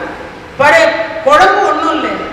பின்பக்கம் குளக்கடைன்னு சொல்லுவோம் தெரியுமா, அந்த பக்கமா போனா ஒரு 4-5 கீரையை பறிச்சா நேரா கொண்டு வந்த வெறும் உப்பை போட்டு அதை வேக வச்சு மத்த வச்சு கடைஞ்சி வச்சா. ஐயா அமுது ரெடி உண்ணுங்க. இரவு 1 மணிக்கு யாராவது விதை நெல்லை கொண்டு வந்து ஒரு அடியாருக்கு உணவு கொடுப்பாரா? யோசித்து பாருங்க. ஒரு அடியாருக்காக இரவு 1 மணிக்கு அந்த விதவச்ச நெல்லை கொண்டு வந்து சேர்த்து அதை வறுத்து அதை உரல்ல குத்தி அதை உமி வேற அரிசி வேறையாக பிரித்து அந்நேரத்துக்கு சமையல் பண்ணி அவரை கொண்டு வந்து உட்கார வச்சு சுவாமி சாப்பிடுங்க. வந்தவர் சிவடியார்ன்றதுக்காகவே விதை நெல்லென்றும் பாராமல், ஏன்னா அது இருந்தாதான் இவர் வருஷம் 365 நாள் சோறு சாப்பிடுவார். அந்த நெல்லை எடுத்துட்டாருன்னா இவரால் சோறு சாப்பிட முடியாது. ஆனா அப்படி இருந்தும் ஒரு அடியாருக்காக அந்த விதை நெல் வேண்டாம் என்று 1 வருடம் அல்ல 1000 ஆண்டு காலம் பட்டினியா இருந்தாலும் பரவாயில்லை, இன்று இரவு இந்த சிவடியாருக்கு அமுது படைப்பது நன்று அப்படின்னு நினைச்சவரா யாரு? இளையான்குடி மாற நாயனார். இளையான்குடி மாற நாயனார். அப்போ வரக்கூடிய அடியாருக்கு நாம் எல்லாம் கூட என்ன பண்ணணும்? இல்லை என்று சொல்லக்கூடாது. நேற்றைய தினத்துல இயற்பகை நாயனார் தன் மனைவியை கொடுத்தார் அடியாருக்காக. ஏன் இதையெல்லாம் 63 நாயன்மார்களாக அங்க சொல்லப்பட்டது திருத்தொண்டர் புராணம் அப்படின்னா, இறைவனுக்கு செய்யக்கூடிய சிறு தொண்டு கூட இடம்பெறும். இறைவனுடைய மனதில் நாம் எல்லாம் குடியிருப்போம். அதனாலதான் தொண்டர் தம் பெருமையை சொல்லவும் பெரிதேன் அமைகிறார். தொண்டர் தம் உள்ளத்துக்குள் இறைவன் ஒடுங்கி இருக்கிறார் அப்படின்னா அப்படின்னா என்ன அர்த்தம்? நாம் எல்லாம் கூட முடிஞ்ச வரைக்கும் இல்லைன்னு சொல்லக்கூடாதான். அதனாலதான் நேற்றைக்கு கர்ணன் வரலாறு சொல்லும் போது சொன்னேன் என்னன்னு, இல்லை என்று சொல்லிக் கொண்டு வருகின்றவருக்கு இல்லைன்னு சொல்லாத இதயத்தை குடாமதான் கேட்டாரே தவிர செல்வத்தை குடு என்று கேட்கல. ஏன்?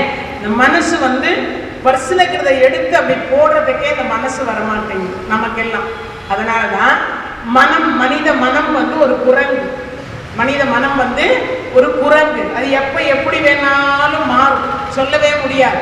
அதனாலதான் சொன்ன நிமிடத்திற்கு நிமிடம் மாறக்கூடிய அந்த மனித மனம் என்பது சரியாயிருந்தா தான தர்மத்தை செய்யலாம்னு கர்ணன் கேட்டார். அது மாதிரி இளையான்குடி மாற நாயனார் சாப்பாடு வச்ச அடுத்த வினாடி அங்க இருந்த அடியாரை காணல. இவ்வளோ கஷ்டப்பட்டு சாப்பாடெல்லாம் சமைச்சு முடிச்சிட்டு சுவாமி சாப்பிட வாங்கன்னு சொல்லும் போது சுவாமி மறைஞ்சிட்டார். எங்க மறைந்தார்? விடையும் கண்ணாக அம்பாரோடு ஆகாயத்தில் காட்சி கொடுத்தார். இரவு என்றும் பாராமல் விதை நெல் என்றும் பாராமல் விறகு இல்லையா, தூண் நின்றுகிட்டு இருந்தது நடுவில். அந்த தூணை அறுத்து அடுப்புல பத்த வச்சார். எவ்வளவு விசேஷம் பாருங்க. கூரையை தாங்கி பிடித்து கொண்டிருந்த தூணை அறுத்து அடுப்புக்கு விறகு வச்சு சமையல் பண்ணி கொடுத்தார். அதனாலதான் இன்னைக்கும் அவர் பெருமையை நாம இந்த நேரத்துல பேசிட்டு இருக்கோம். அதனால இறைவனுக்கு செய்யக்கூடிய தொண்டு என்றைக்குமே இறைவனுடைய உள்ளத்துக்குள் நிறைந்திருக்கும். நாம செய்யக்கூடிய தொண்டுக்கு நிச்சயமாக நமக்கு பலன் தரும்.